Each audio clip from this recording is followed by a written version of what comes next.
Hello, ladies and gentlemen. Welcome to the latest edition of the Straight Shootin' series. It is an honor today to be joined by the one and only Percy Pringle III, also formerly known as Paul Bearer. The date is September 16th, 2005, and thank you very much for joining us today. Oh, it's all my pleasure. Believe you me, I've been excited about doing this for a long time. The hurricane that hit the Gulf Coast area where I live kind of messed our first scheduled interview up, but we're here today and we want to have a good time. I'd like to start out by kind of making a kind of a dedication or maybe a thank you type of thing. I would like to dedicate my first shoot interview to my brother Harry III, who was just recently diagnosed with cancer and who's undergoing cancer treatment as I speak today.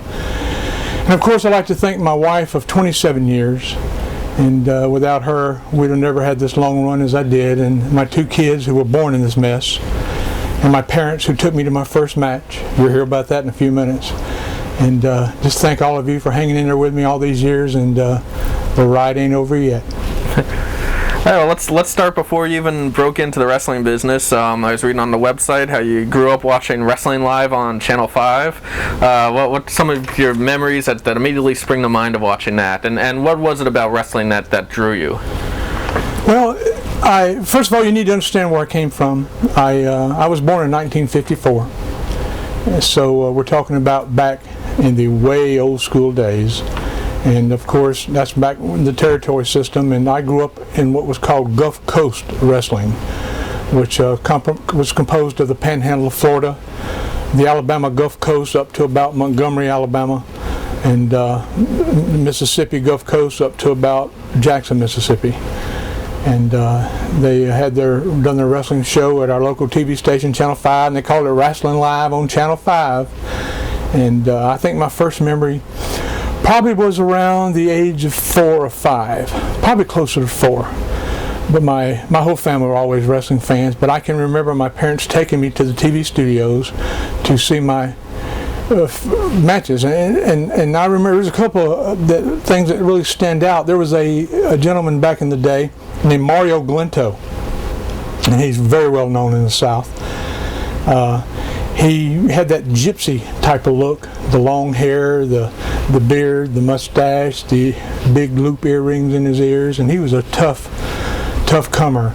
But I can remember that. I can remember standing up on the chair at ringside and hollering, "There's Jesus." I called him Jesus, I was only 4 or 5 years old, and there's Jesus. And when you had to go take a piss, there wasn't no bathroom in the studio. You had to go use the bathroom as where the dressing room was. And I remember my dad taking me into the dressing room bathroom and him holding me up to the urinal, and I was scared to death because all around me was all these big giant wrestlers, and needless to say, I definitely had a bashful bladder at that time, and I was just too scared to pee-pee. But I have some memories from so many years ago, and it got in my blood then, and I just turned 51 years old, and like I said before, the ride's not over yet, and I was always a fan. I'm still a fan. I'm going to die a fan. Okay. How did you get involved as a photographer? Well, that came a little later. After my first experiences from wrestling, I guess up until I was about, they continued to take me until I was probably about 6 or 7 years old, and then we kind of got away from it a little bit as I started into elementary school, but when I hit high school, that's when the fever got me again. Somebody asked me to go to the wrestling matches with them, and I went, and there we were. It was there in the blood already, so it was just another big injection of wrestling, the wrestling fever. And you folks know what I'm talking about out there, or you wouldn't be watching this. And it was just one of those things. I started going. I got my driver's license about that time, and so I was able to go on my own with my friends or whatever. And I sat front row ringside in Mobile, Alabama for 7 straight years, and I probably missed a handful of matches in 7 years. And we were just always there. And I say we, and the fact that I grew up in Mobile, Alabama, and 45 miles down the road was Pensacola, Florida. And growing up as a fan at the same time was a gentleman named Michael Seitz, who a lot of you probably know as Michael P.S. Hayes, the original Fabulous Freebird. And another guy at the same time was a guy named John Frinkle, who later on was known as Hollywood John Tatum, who was with Missy Hyatt for a while and back in the world class days, and then eventually for Bill Watts in Mid-South. And then another guy was Reuben Gibson. In fact, his real name was Reuben Kane. Of course, he's Robert Gibson from the Rock and Roll Express. He was a couple of years younger than us, but the deal there was his brother Ricky Gibson was a wrestler in the territory during those days.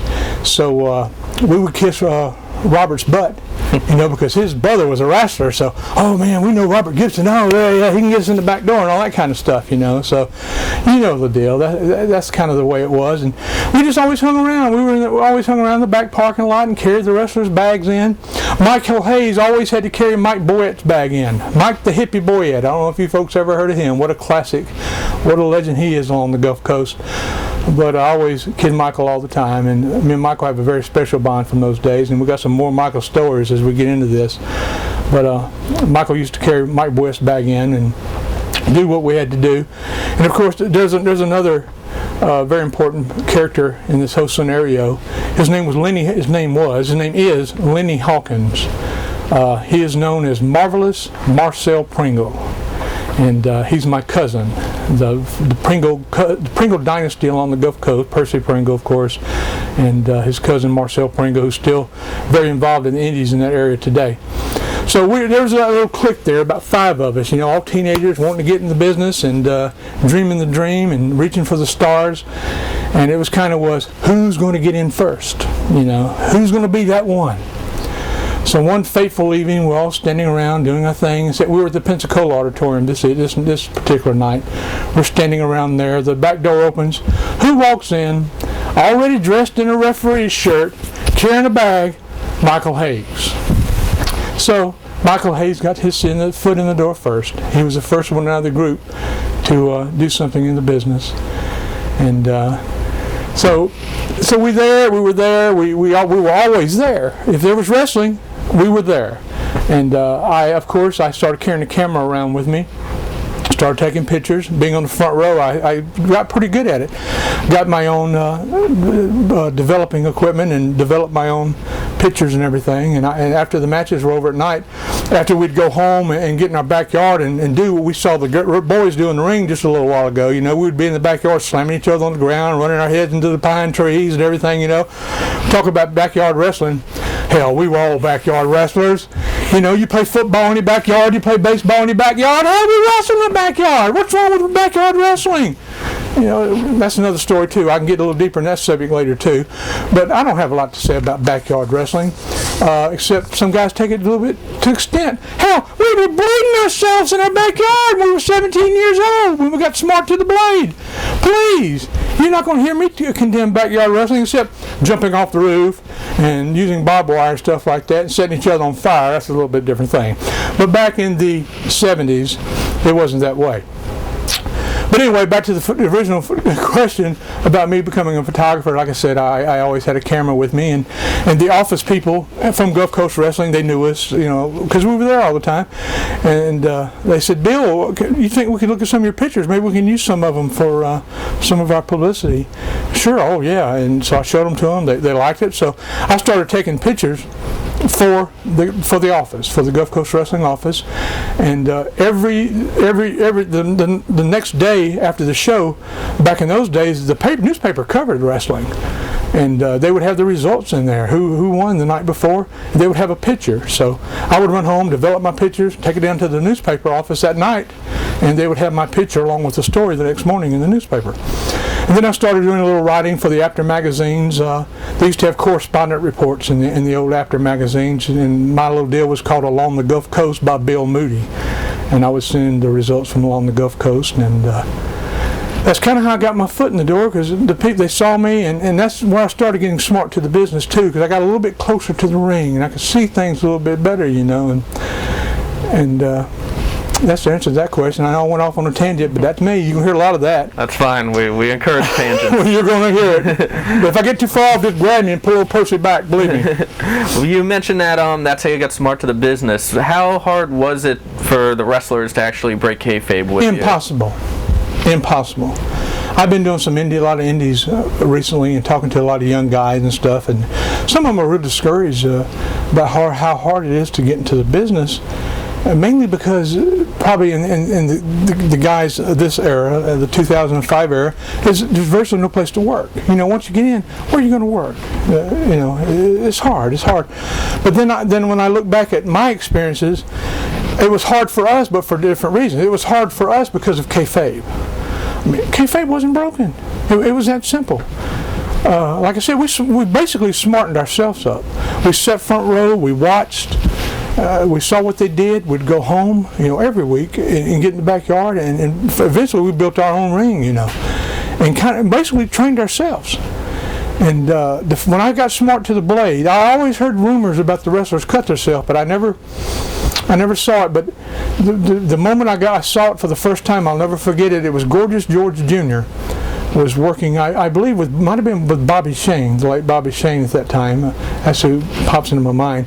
Anyway, I was standing, no barricades, of course, no ropes around the ring, no nothing. And when a hot angle would happen, everybody would rush the ring, and you'd be standing right next to the ring. So I'm standing right next to the ring with the rope right in front of me, and right in front of me is Gorgeous George Jr. He's looking at me right in the eyes, and he's seen me around. We never really knew each other. I don't even think he knew my name at that time. But he's looking right at me in the eyes. He reaches up and goes, whoosh. And all of a sudden, and I went, holy shit! He just cut himself with a razor blade, So that was the end of that. I don't like the Wizard of Oz, Don't pay attention to the man behind the curtain. Well, that curtain was jerked back for me that night, and I don't think it's ever been the same since. That was the night that was really the turning point that I got to really see what our business was all about, and I don't think it really demeaned my feelings for the business. I think I maybe appreciated it more. In fact, I did appreciate it more when I found out what the guys go through to do what they do. That the guys give up everything they own to play the game. And I've given up everything that I own to play this game over and over and over again. And once it's like a drug. Once it gets in your system, it's not going to come out. And it's one of those things. When that spotlight comes on, it's just, wow. And I've had a great run. What was Michael Hayes like as a teenager? Oh, precious Jesus.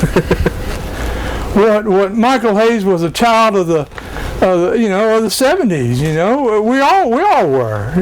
What the 70s was like. The psychedelic, the hippies, and he had long hair. He had long blonde hair down his back, and he drove me insane.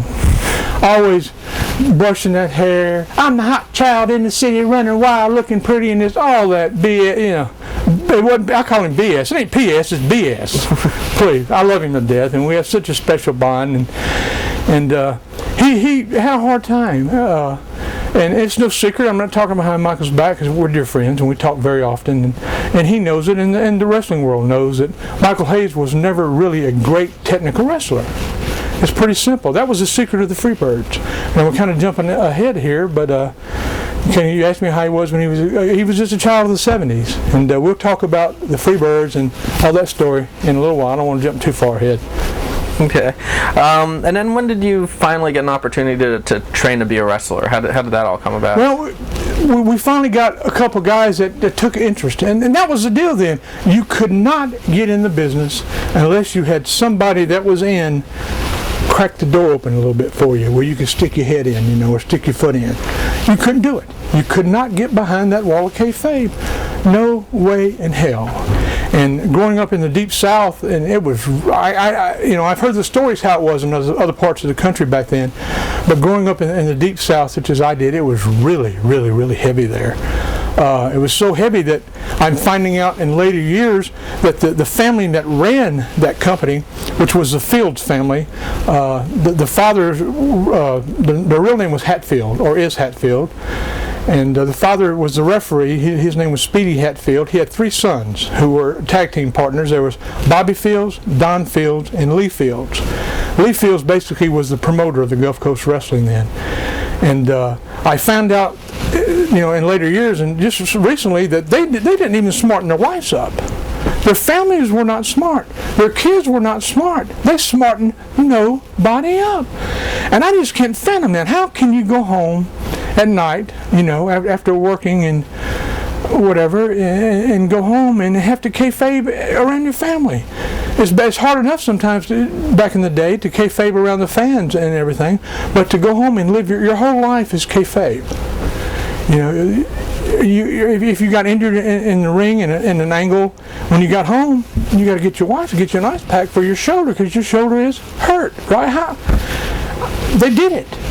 And I have a lot of respect for those old timers. And jumping ahead just a tad, we have a Gulf Coast Wrestlers reunion every year, the first weekend of March every year, and it's kayfabe. No fans are allowed. Only those that have been in the business or those that are in the business now are allowed in. And it's in Mobile, and this year will be our 15th reunion. And it's a very special thing because unlike the other reunions that we have nowadays, and I'm sure you're all familiar with that, with the fans there and everything, you kind of always got to watch what's going on over your shoulder, who's listening, or this is just the boys. And it's so different, and we put on our own entertainment and everything, and I'm now on the board of directors of it, and we really have a great time. But I'm still learning about the stuff that I watched, 35 years ago today, with all these guys sitting around telling the stories, and I love it. I love to listen to the stories, just like you like to listen to the stories, or you wouldn't be listening to me run my mouth today. I hope I answered your question. When you first started training, who was it that cracked that door open for you a little bit? There was a young tag team. That's how I got off on the Fields situation. The son of Lee Fields, who was the promoter, his name was Ricky Fields, and he tagged with a guy named Terry Latham. They were a young tag team, good wrestlers, excellent talent in their day. They traveled all over the Deep South. And those of you from the South that have watched this from that era, you know who I'm talking about, Ricky Fields and Terry Latham. Anyway, they took an interest in us, and we finally talked them into coming by the house one day and watch one of our little shows. We'd put on a show in our backyard. We had our own ring that we built. So they dropped by one day and watched us, and we had something there, thank the Lord. I don't know what it was, but we had something, and they started teaching us little things, why don't you try this, why don't you try that, have you ever tried this or that? Were they breaking kayfabe at that point? Not really, they knew that we knew, but they didn't come out and tell us, anything, when they put a hold on us or something, they were pretty tight with it and everything, but it was kind of a taken thing that we knew, and that's kind of how that happened. That went on for a couple of years. Robert Gibson from Rock and Roll Express, he would come over from Pensacola and work out with us in our ring, and whoever we could get to get in the ring with us. And it would be the cold, oh gosh, we don't have a lot of cold days down in Alabama, but I can remember being out in that backyard and when it was freezing cold, in the middle of the winter time, but we'd be out there wrestling. And then the 100-degree in the evenings, in the summertime, we'd be out there wrestling. We were always out there, rain, sleet, snow. Not that we got a lot of snow, but it was cold. But we were there, and we hung in there, and we reached for the stars, just like the young kids do today. That's why I can appreciate the young kids that had it's the same damn dream that I had 35 years ago, that these kids today are having. It's the same dream, the same exact dream. You want the same thing. It's just a different era, and it's hard. It was hard then, it's hard now, but if it's good, if it's good, it's hard. Anything that's good, worth having, it's hard to get. And my career and the ride that I've had has been damn good. It really has. Were there any wrestlers that tried to beat you up or do anything that swayed you from continuing? No, they tried to scare us a lot. Back then, they when we actually started wrestling in independent territory in those days were called outlaw territories. outlaw being the fact that everybody had their own region, and you stayed as a brotherhood. The part of the Gulf Coast wrestling that I was involved with, they were part of the NWA, and so you all know the story there, the bond the NWA had and all that. So if anybody ran any shows against them, it was called an outlaw show. So that's how we started. We started working for the outlaw shows, skin and bones. I weighed about 190 pounds and didn't know what the hell I was doing. At least I thought I did, but I didn't know. Looking back, we just did what we tried. We like mockingbirds, and we just do what we saw other people do. And they would scare us, We'd been an outlaw show, and they say, "Oh, we heard a rumor that so and so is going to send so and so in, and they're going to kick our ass for running an outlaw show," But it never happened. They just put the fear of the Lord into us, and they had us watching over our back a few times. Believe me. So there's no real promotional kind of war with NWA and the outlaw shows. It was more just talk. No, yeah, it was just talk because we were no threat. They were the ones that were established. They were the ones and it was only that territory. It was because the country was divided up. It was just that.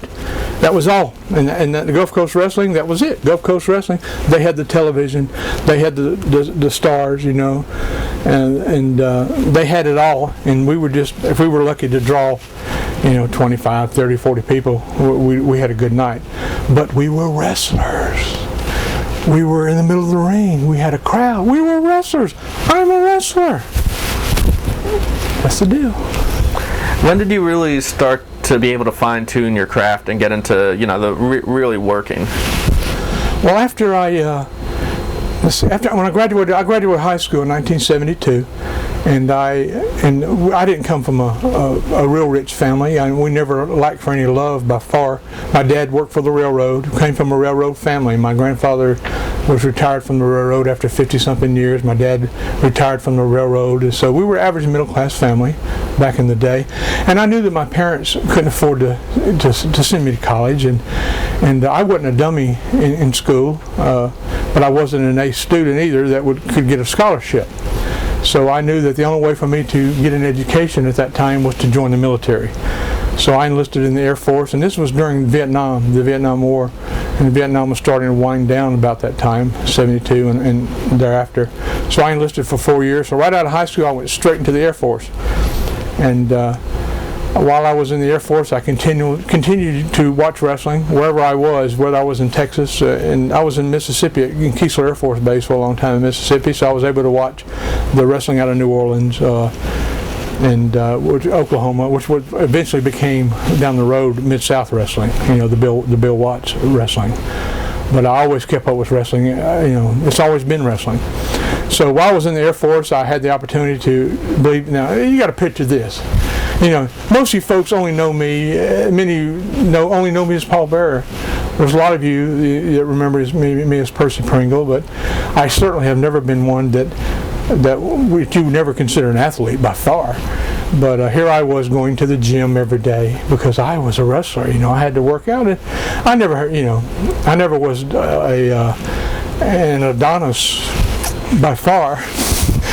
But we were okay. We got by, and I would go to the gym and continue on and continue to wrestle. And I'll never forget one night we had a show in Greenville, Alabama. And you got to remember, I'm in the Air Force, and I had a regular job. I worked in the personnel office at Keesler Air Force Base, and so I had to be in my job in my office from like 8 to 4 every day. Because it was a government job. And but anytime I had a chance to wrestle, of course, I just stripped off that Air Force uniform and I was on my way to wrestling. So we had a show in Greenville, Alabama, which probably was I guess maybe 3 or 4 hour drive from the Air Force Base, and I was working against one of my good friends. I grabbed him in a headlock and turned quick to the right. And as soon as I turned, my body turned, but my feet didn't turn. I just bought a brand new pair of boots, and with the new soles on it and everything, and for some reason my body turned, my feet didn't turn, and I dislocated my right knee.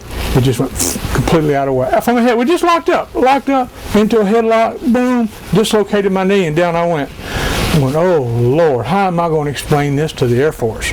Because back in those days, when that Vietnam War was going on and everything, they were pretty tight. you could get a sunburn, because we were down on the beach in Biloxi, Mississippi, is where the Keesler Air Force Base was, or still is. And I've heard of guys going out fishing, deep sea fishing, and coming back with a real bad sunburn where they couldn't work, and the military would discipline them, fine them for not being able to work because of sunburn. So if you injured yourself outside of the military, they really frowned on. So how am I going to explain this story to the Air Force? So we piled my butt in the back of a car, and on the way back to the military base, we concocted this story that I was playing basketball out in my yard, stepped in the hole and twisted my leg, but really I was wrestling. How did you end up as Mr. X for your first match wearing a mask? I was Mr. X when I screwed my knee up. Okay. And where the name come from, I don't know. I don't know if I saw it in a magazine somewhere or something, or maybe I was able to order a wrestling mask. It had an X on it already, so I just called myself Mr. X. And I even went as the embalmer for a while, went as the mortician for a while. I was always kind of on the dark side, which kind of brings me to another subject I'm sure you're going to ask me about. I don't know if that's going to be the next question or not when we start talking about the dark side. Go ahead. Well, while you're thinking about it, go ahead. Well, most people know, and those of you that don't, you know now, I'm a real mortician. I am a legit licensed funeral director and embalmer. I said that I joined the Air Force to get my college education, which I did. I went ahead and completed the Air Force. And how that came about is when I was in high school, what you got to understand, the funeral business and wrestling was always running hand in hand with me. When I was in high school, I worked for an ambulance company. I would be going to the matches, which I've already discussed, but I worked for an ambulance service part-time, and we'd take bodies to the funeral homes. And for some unknown reason, the funeral business fascinated me, especially the embalming part, the restoration of the bodies that had been in car wrecks and accidents, and just the whole mortuary service thing just intrigued me, just like wrestling did.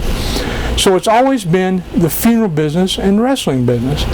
So long story short, after I got out of the Air Force, in 1976, and the day after I got out of the Air Force, I started to work in the funeral business right away. I started as an apprentice funeral director and embalmer at a funeral home in Mobile, my hometown, and started going to college at night, taking courses to eventually become a licensed mortician. So I served my apprenticeship for 2 years, but all this time now I'm still wrestling. While I'm working at the funeral home, I'm still wrestling every weekend and still got the wrestling fever. But I knew that I would have to have something else, besides wrestling, which was the funeral business. And that working in a funeral home and doing wrestling, of course, I'm sitting around getting all these wild ideas. And this is 1976. I start bringing a casket to the ring. I start carrying an urn to the ring.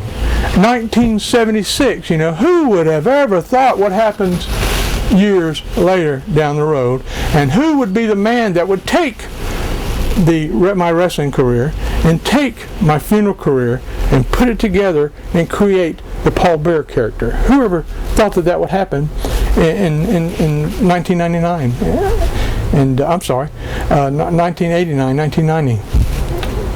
In fact, I'm jumping ahead again, but I signed my first contract with WWF in December 1990 and started on the road with The Undertaker in January 91. So from 1976 to that point, who would have ever thought that one day that my two careers will be combined, and thus came the Paul Bearer character?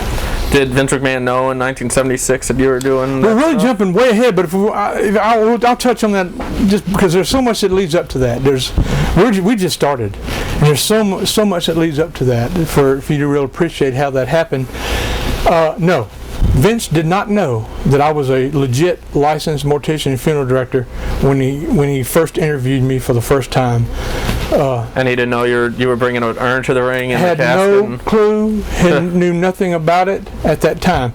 And that's all I want to say about that now, because there's so much foundation we've still got to lay here. Yeah. And I don't want to put the steeple on top of the church before we get the porch built. You know what I mean? That's quite a coincidence. All right, so then obviously that's where you got the embalmer character from back in the 70s. From working in the funeral home. Okay. At that point, were there any veterans that were taking you under their wing or teaching you, or was anybody making life difficult for you? No, it was the same thing that I'd already discussed. We were still working the outlaw shows. Okay. And the same things that I've already discussed. That went on for a long time. When did you break out of the outlaw shows? I can almost remember the exact date. It was April. Okay, it was April the 10th, 1978. Now, it could have been 77, but I'm thinking it was April the 10th. No, it was 77. April the 10th, 1977. The guys that I told you about, Ricky Fields and Terry Latham, they were working for a company over in Mississippi called International Championship Wrestling. It was promoted by a gentleman named George Culkin and his son Gil, who George wrestled for years as George Curtis. There was a team called the Curtis Brothers, and he was one of the Curtis Brothers. Anyway, at that particular time, 1977, Mississippi had kind of pulled away from the Bill Watts, Leroy McGurk scene in Oklahoma and in that area there, and George Culkin was running the whole state of Mississippi. He had his own TV that he filmed, and the whole state of Mississippi was his. Well, anyway, Ricky Fields and Terry Latham called me one afternoon, and they said, "Bill, we're going over to Vicksburg tonight, and they need somebody over there. You want to ride up there with us and work?" Oh, yeah, because this was a real territory. This was my first real territory, and so I didn't hesitate. So I rode with them over there, and the booker at the time was the great Mephisto, Frankie King, who is very, very dear to me for reasons you'll soon find out why. He was the booker for the Culkins, and so I wrestled against Dr. X, who at that time was Jim Osborne. There were several Dr. X's back in the day, up in the AWA Minneapolis area. Dick Beyer, the Destroyer, worked as Dr. X, and Jim Osborne was Dr. Double X. So anyway, he was in Mississippi as Dr. X. And so I done my thing, and I was scared shitless, of course, and got by. So I get back to the dressing room, and Frankie King, the Mephisto, asked me, he says, "Well, can you come to Biloxi tomorrow night?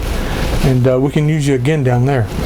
And Biloxi's only like 45 minutes from my home in Mobile, and they just built a brand new Coliseum down there, the Mississippi Coast Coliseum, and I was just thrilled to death. Oh, sure, I'll be there.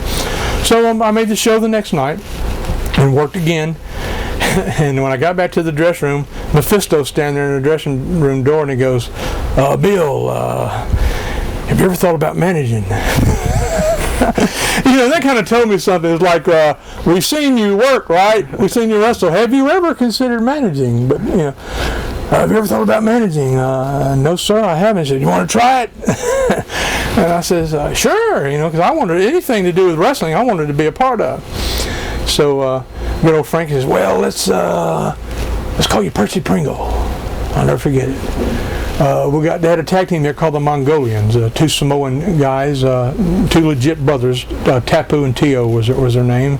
They were working as the Mongolians in those days. And you go to the ring with Tapu and Tio, and you be Percy Pringle, and you be their manager. So in the main event, I went out with them carrying their championship belts. I came back, and it's been Percy Pringle ever since. And it's still Percy Pringle today. Well, what did you think of the name when you first heard it? The first thing I did was added the third to it. Now, hindsight being 20/20, I didn't find out this till later. There had been two other Percy Pringles before me, and which I didn't know at the time.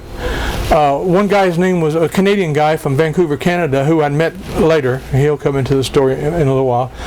His name was Bobby Bass. He used the name Percy Pringle around St. Louis in the early 70s, and then there's another guy that used the Percy Pringle name around Detroit in the 70s, like 60s, 70s. So there were two more before me. But it was just a coincidence. Percy Pringle, driving home, for some reason the third popped in my mind. And I swear, I did not know there were two before me. Something just said the third. And I asked Frankie the next night, Mephisto, if I could add third to it. Sure, do what you want to do. So I started calling myself Percy Pringle III, Percival Pringle III. And that's where Percy was born, in the Mississippi Gulf Coast Coliseum. And what another coincidence is, that was on April the 11th. April the 10th is my legit birthday. So Percy Pringle was born on April the 11th. So that's a coincidence there too. Did Mephisto give you any character points then or anything, or did he just give you the name and tell you to be a manager? It gave me the name and told me to be a manager. So here I am, country boy from Mobile, Alabama. The only thing I've ever seen is Gulf Coast wrestling, and nothing derogatory about that. I wouldn't trade my foundation with Gulf Coast wrestling for nothing in the world. If I had to do it all over again, I would want to do it the same way. But I didn't know any difference. I had seen managers, come and go through the Gulf Coast era. Right off the top of my head, I can't think of any names that I can mention that might ring a bell with some of you folks there. But my deal was the magazines. I was real big into the wrestling magazines. Being a big fan, which I was and still am, I knew when the magazines came out, because that's the only contact we had with the outside world then. There was no cable television. If you were a wrestling fan, the only thing you knew about was what you saw in your local home territory, and that was it. And so I knew the day the wrestling magazines would come out, and I made sure that I was at the newsstand on that day, and I got my magazines, I got home and I read every page cover to cover, and who's there? Bobby Heenan. Bobby Heenan. I love Bobby to death. It's no secret at all. And I stole everything Bobby Heenan ever did. I was a natural blonde, and it got darker as years went by. It's been changed the last 15 years, but I was a natural blonde. But I bleached my hair blonder to be just like Bobby Heenan. I had outfits made just like Bobby Heenan. Everything was just like Bobby Heenan, except I had never seen Bobby work. I never saw him on television. I never saw a film of him. We didn't have that then. We didn't have VHS, DVDs, or anything of those. It was all the magazines. It was all I saw in the magazines. So I tried to make myself the, South Alabama Bobby Heenan, not knowing anything about Bobby Heenan except what I saw in the books. And fortunately, later, which really, the first time I met Bobby Heenan wasn't too long after I became Percy Pringle. He was with Nick Bockwinkel, and Nick was the AWA champion, and the territory in Mississippi was an affiliate with AWA. So he came in a couple of times to defend the title, Nick did. And in fact, one time he defended the title against one of the guys I was managing, one of my Mongolians. And I'm jumping ahead again here, but if one of my Mongolians would not beat Nick Bockwinkel for the belt, they're going to shave my head. So guess who got the head shaved? But anyway, I got to meet my hero, Bobby Heenan, and then later down the road, of course, we got to work together, many, many, many times in the WWE, and I love Bobby to death. And I was inducted by the Cauliflower Alley Club in 2003, and Bobby was there to help do the honors, and just like Jimmy Cornette, there's something about us old school managers. There's not a lot of us around, There's me and Bobby Heenan and Paul Heyman.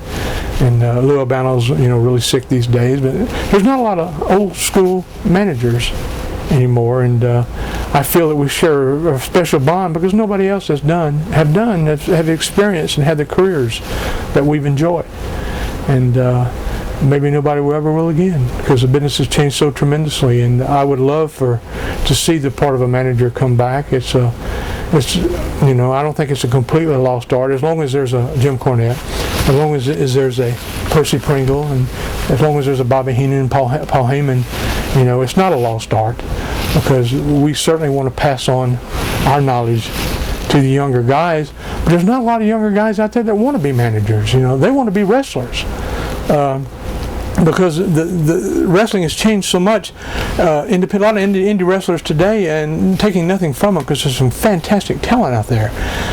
They're smaller guys, and of course the traditional old school wrestler was the beer belly, the tights, the trunks, and a pair of boots, and that was it.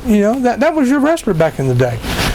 And so I don't know if there's a lot of incentive out there for the young guys to want to be managers because they don't see them no more. There's not many around, so we're hanging on. How did you learn the art of managing back in the day? It's trial and error. It was meant to be. I mean, let's just face the facts. It was meant to be. I was meant to be in the wrestling business. The good Lord created me. He made Bill Moody to be a professional in professional wrestling and to be in funeral service. I mean, there's no other way to explain it. It was just natural. It was just like turning on a light switch. It was just natural. It was just meant to be. I had no questions. I knew that's what I was going to do, and I knew that's what it was going to be. And I didn't know that looking ahead 30 years from then that I still would be doing it. Praise the Lord that I am, but it was meant to be, and praise the Lord for it. How about Mephisto? Did he teach you anything, or did he just pretty much throw you out there? Oh, yeah. Well, at first, they kind of threw me out there to see what I was going to do, and like I said, it was a natural thing, and I never had to work at being a heel. I was a natural heel, just naturally. I mean, just like Jimmy Cornette and Bobby Heenan, we're natural heels, and it's just I was having so much fun. It's so much fun. So many people today that are trying to run, calling themselves promoters and calling themselves wrestlers, and trying to run shows around the country. They make it so hard. It's so easy and so much fun. They make it so hard and so miserable. I always said if I wasn't going to have fun, I didn't want to do it. And praise the Lord, most of my career I had fun. We had our bad days, of course, but it's been fun. It's been a fun ride, It's been a great roller coaster. We went up and down the hills on the roller coaster. We pulled into the station a few times, They say, Percy, you want to get off? No, I'm not going for another ride. So we just pulled into the station and we're starting back up another hill. How about financially? Were you able to make any kind of a living at that point? It was very. I was young. Didn't have a family. I wasn't married at that time, and that's going back. And then we're sticking to the Mississippi deal. That was my first real territory. When we were talking about was Frankie Kane and the Great Mephisto. Fortunately, Michael Hayes, Michael Hayes, that was his first real territory too. He started there at the same time that I did. Not only did he start there at the same time I did, Terry Gordy started there. I think Terry was 17 years old when he started then in 1978. And Kamala, who we call Sugar Bear Harris. He was from West Helena, Arkansas, just right across the state line there in Mississippi, right south of Memphis. He came in, and that was his first territory too, and I was his manager. Oh, there's some stories there about, Percy Pringle, the southern mama's boy from Mobile, Alabama, managing a black character such as Sugar Bear Harris was in those days, and I used to get in trouble. I got in trouble a lot doing things on television. You used to get letters all the time. I would do things like drop a $20 bill on the floor, during an interview and make Sugar Bear Harris pick it up. When he did, I'd kick him in the ass. And a lot of the black people in those days, they really took offense to that, and they raised holy hell with the TV stations about getting Percy Pringle off television because he's a racist and da da da da da da. But that's another thing. But anyway, we all started together, and Michael living in Pensacola, me living in Mobile.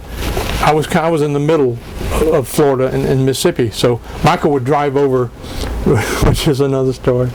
Michael would drive over to Mobile and meet me, and we would go wherever we were going to go. And we worked 6 nights a week. It was a real territory, so we were really sitting under the learning tree every day.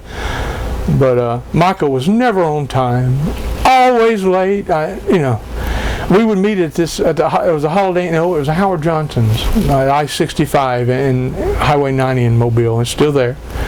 And I would sit there and wait on him, and I finally realized what his gimmick was. He never was on time, so I would go into the lounge there at the Holiday Inn. I remember I was probably 23 years old then. I was just a kid myself.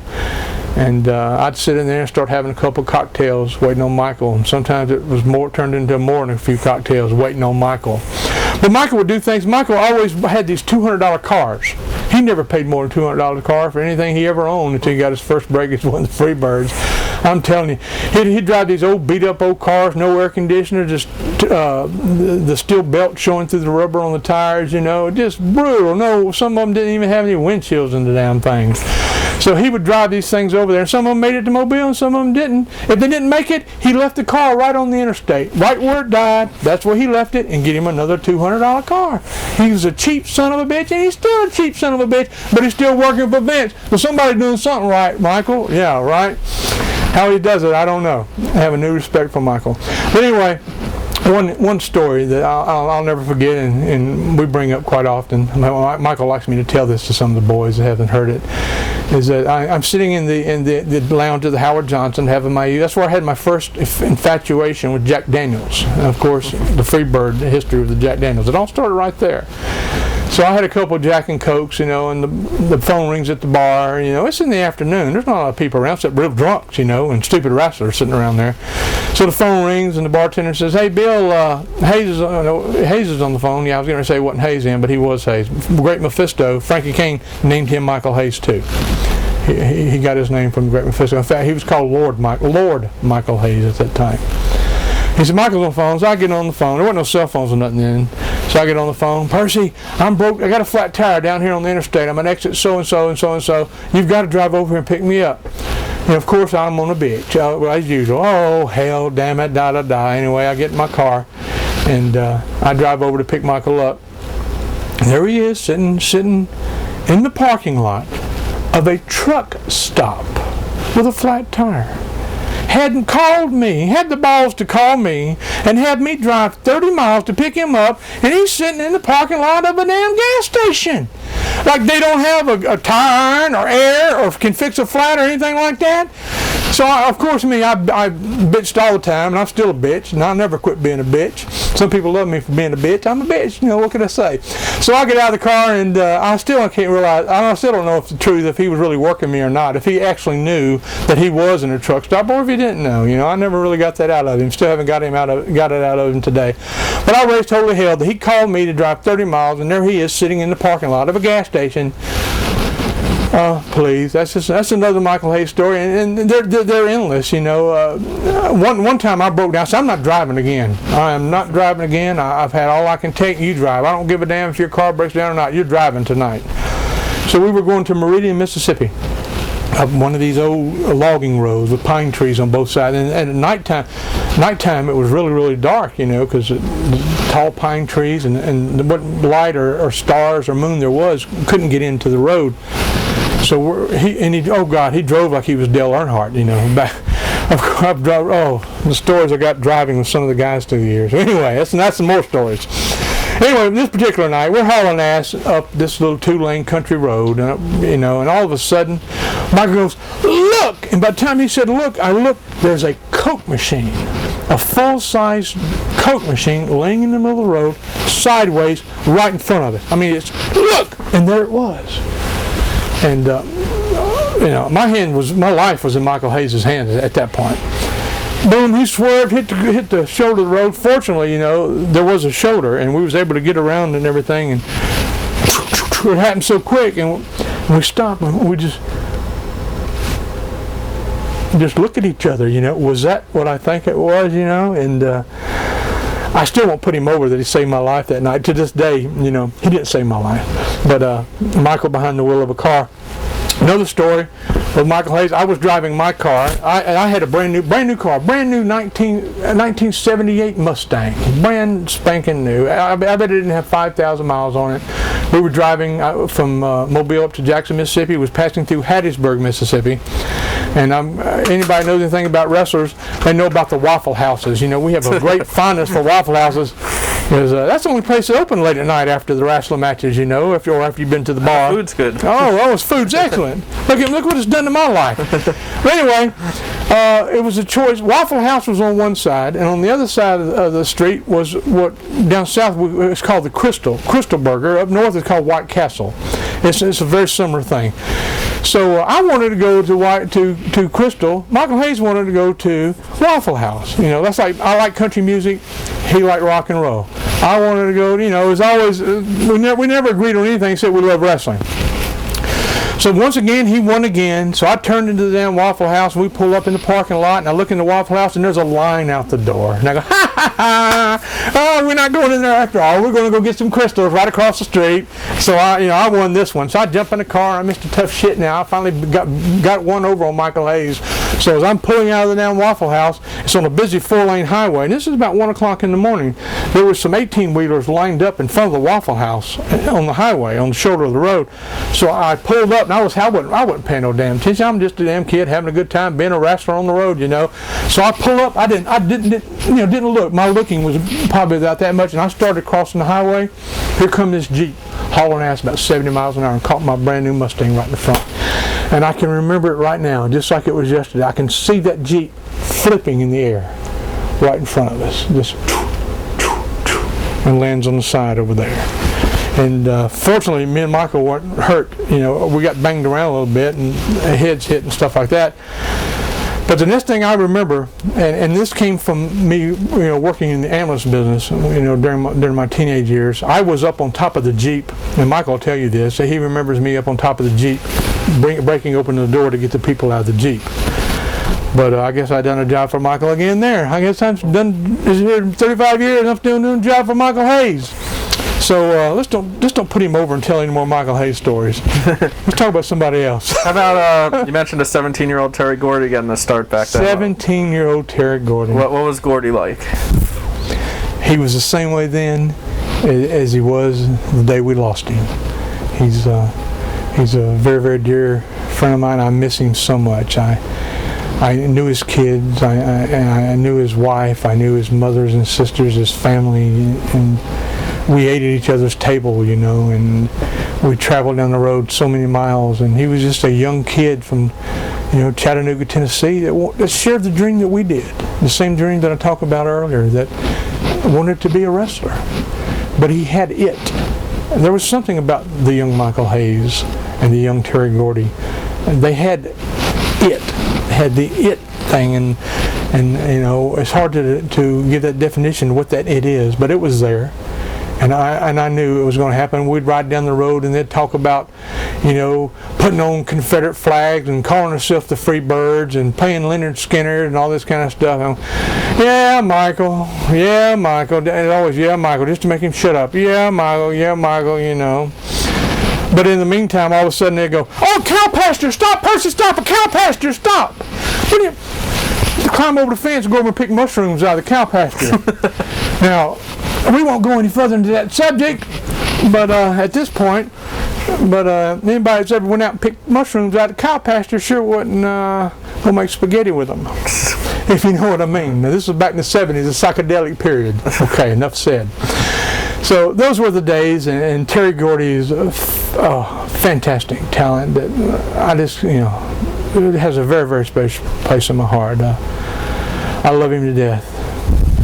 Was there anybody that you didn't like to work with in ICW? No, not really, because like I said, we just wanted to be a wrestler, and it didn't matter. Whoever, it didn't matter. Is there anybody that you like to manage more than other people? I had fun. I had fun with Sugar Bear Harris, who eventually became Kamala. Because he eventually turned on me and turned babyface. Oh, great story about Kamala. He hadn't been in the business I guess a matter of months, if it was that. We had a big battle royal in Greenwood, Mississippi. Winner of the battle royal gets $500, right? Now that's not too much today, but back in those days, $500 was a big battle royal winning. He didn't smart. His wife wasn't smart to the business, so the way it happened is that we had to stay. We very rarely had to spend the night, but we had done TV on a Friday night in Greenwood, Mississippi, and the show was taped, and it would play on Saturday morning. So we'd done the show Friday night where they had the battle royal. Mephisto put Sugar Bear Harris over, so he won the $500. And so we had a spot show to do on Saturday, which that's when our TV played. So his wife is at home watching the TV and sees her husband win a battle royal and $500. And that was a lot of money in those days. So we done the spot show. Everybody goes home. So old Sugar Bear, James Harris, goes on home, pulls up in the driveway, and there's his old wife sitting on, not old, she was an old lady, it's one of the terms. There's his wife sitting on the front porch of the house, waiting on him. All her friends knew her husband won the battle royal. He won $500. They were going to have a great weekend, they were going to get kids and they were going to do this and that, and she was going to get her a new church dress and this and that and the other. He gets out of the car. James, let me see that $500. I ain't got no $500. What do you mean you ain't got no $500? Here he is, he still didn't want to smarten his wife up.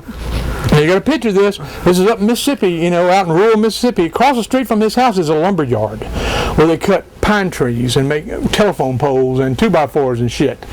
So, what do you mean you don't have $500? No, I ain't got no $500. Well, you saw it on TV. You embarrass me in front of my friends and tell me that we ain't got $500. She went in and got the shotgun and ran his ass across the street into the lumber yard. He had to spend the night in the lumber yard all night long because he didn't bring home his battle royal winnings to his wife. That's just the way it was, David. That's just a great story. I guess you had to be there to appreciate that. But there's Kamala, well, I ain't got no $500. He's a great guy. I love him to death. Very special bond there too. While we're on the subject of Sugar Bear Harris, you mentioned before that there was some real heat with the angles you were doing with him. Do you have any stories about that? Yeah. Once again, we're talking about the 70s, and the racial thing was pretty hot, at times in the Deep South. We got letters from the NAACP, and I remember one letter in particular that I still have. I'd have to look in my because my wife would tell you I'm the worst about throwing stuff away. I keep everything. I still have a copy of a letter that we had got from a college professor at one of the black colleges in Mississippi that went on to say that Percy Pringle had destroyed everything that they had built up, over the last 10 years racially, because what he was doing on television with his blonde hair gimmick that he had and what he was doing to the black athletes. It was not only Sugar Bear Harris. There was another black wrestler that we had there named King Cobra. He wrestled out of the Memphis area for a while, and I'd done the same thing with him. I guess hindsight being 20/20, it was bad, and eventually, like I said, we turned Sugar Bear Harris babyface against me, and oh Lord, I had to work against him in boxing matches. Oh my God, he hit me so damn hard. Because he was just starting to. But I just remember, how big he is. I just remember them big old ham hocks hitting me upside my damn head, and we just we had a lot of fun. But there was a fine line there, and it was a learning experience. I learned what I could do and what I couldn't do. What I could say and what I couldn't say on TV. Everything was, there couldn't have been a better place for me to get a foundation to have the career that I've had than the story that I've just told you up to this point. And we still got a lot to go. My days, growing up around Gulf Coast wrestling, my first territory being in Mississippi, along with Michael Hayes and Terry Gordy and Rip Rogers. Rip Rogers started there. He's down there at OVW with Cornette, one of Cornette's trainers there. And all those guys started there, and we had such a solid foundation and some great old timers that worked there. Like for instance, Don Jardine, the spoiler. I got to manage Don Jardine while I was in that territory, and who else was there? Ernie Ladd was in and out. Grizzly Smith was in and out. And there was constantly guys coming through, the South that would be passing through there. So we had a lot of guys to learn from. In fact, I had the opportunity to have my first trip to Japan at that time, and this was 1979, I believe. I was managing the Mongolians, and at this time, and I remember Bobby Heenan telling me, which I knew, that Japan didn't take managers. It was just unheard of. And if I'm not mistaken, I think Bobby was probably the first manager ever to go to Japan. And it was, I don't know exact dates that he went, but it was around that time that they took me. I mean, I didn't make a lot of money, But just having the opportunity, just having the invitation at that point in my career, because I hadn't been in the business that awfully long. I'd been in the outlaw territories, but being in the real deal at the time, I hadn't been in very long. So I went over with the Mongolians to Japan for a 6-week tour in Japan. I'll never forget it as long as I live. It was the best and the worst of things. To put things in perspective, I had gotten married right after the Percy Pringle character was born. I married the love of my life, Diana, who I'm still married to today. It's been 27 years now, and she was pregnant with our oldest son, Michael, who's now 26. Well, anyway, so I went to Japan. My wife's pregnant, and as we're figuring out what's going on, she was going to give birth about the time that I was due to come back from my trip from Japan. So she's originally from Ohio, East Liverpool, Ohio, which is just across the river from Pittsburgh. And she's from a big family there. She's got 10 brothers and sisters. So even though she was very comfortable at home in Mobile around my family, there's nothing like being around your own family. And I kind of felt guilty. I couldn't turn it down. Like I said earlier, you give up everything you own to play the game. Here I was at a crossroads there with a brand new wife, a baby on the way. I got a chance to go to Japan, But here's Diana, I got goosebumps because she's always been there for me, always been my support. She's always been the rock for me to lean on all these years. And there she was. She's 7 years younger than I am. She was. We got married when she was 17. When she was 8, and I was 24. When she was 18, that's when she had our son. So she was just an 18-year-old kid, and married to me, a crazy damn wrestling manager running the world, And she didn't know, and I brought up the subject. I think that you need to go home and stay with your parents, while I'm in Japan. And I just felt that it'd be more comfortable for her there. So that's what we did. We sent her home to Ohio while I was in Japan. I'm going to jump ahead just a little bit, then I'm going to go back and tell some stories about my tour of Japan. The day that I got home from Japan, the very day I got home that morning, instead of flying into Mobile, I had them fly me into Ohio, and I flew into Akron, because East Liverpool was not too far out of Akron, and where my wife was. I got into Ohio that morning, 3 o'clock that afternoon, the very day she went into labor with our oldest son. And her mother kept saying, yes, she's been sitting there with her legs crossed, for the last week, waiting for me to get home to have our son. And but to backtrack about my trip to Japan, that was just an experience that I just couldn't turn down. So many things happened. I was with the Mongolians, Tapu and Tio. That's how I was managing. And that's where I first met Bobby Bass, who I said there was 2 Percy Pringles before me. Bobby Bass was there, and that's when I found out that he was the first Percy Pringle. He was in Vancouver, Canada, like I said earlier. But I got to meet Bobby Bass. He was there. There was also a young kid there named Tommy Billings, Dynamite Kid. Tommy Billings, is it Billingston? Billingsley? Billington, I believe is his name. Just a kid. I think he was just a teenager. He might have been about 20 years old. He was a couple years younger than me. But he was fresh from England over there, and just that was his first tour of Japan. And Andre the Giant was there. Haystacks Calhoun was there. Alexis Smirnoff was there. And Ox Baker was there. Precious Lord, to be a young kid like me, to be on the road with names like that, traveling over Japan. I'm just a country boy from Mobile, Alabama. I ain't been shit. And here I am in Japan. Please, I was like the Beverly Hillbillies arriving in California for the first time, I'm in Japan. My God. Oh, if I just could, I just don't have. I wish I was talented enough and had the vocabulary to explain to you the feelings that I had during that time and the feelings that I have now, looking back on those days. But Oxbaker, Lord Oxbaker, what a unique individual. He likes to hurt people. We all know that, right? He would get on the bus every day, every morning, and give a speech to the Japanese wrestlers. Now, first of all, I would safely say 98% of the Japanese wrestlers on that bus could not speak English. And not at all.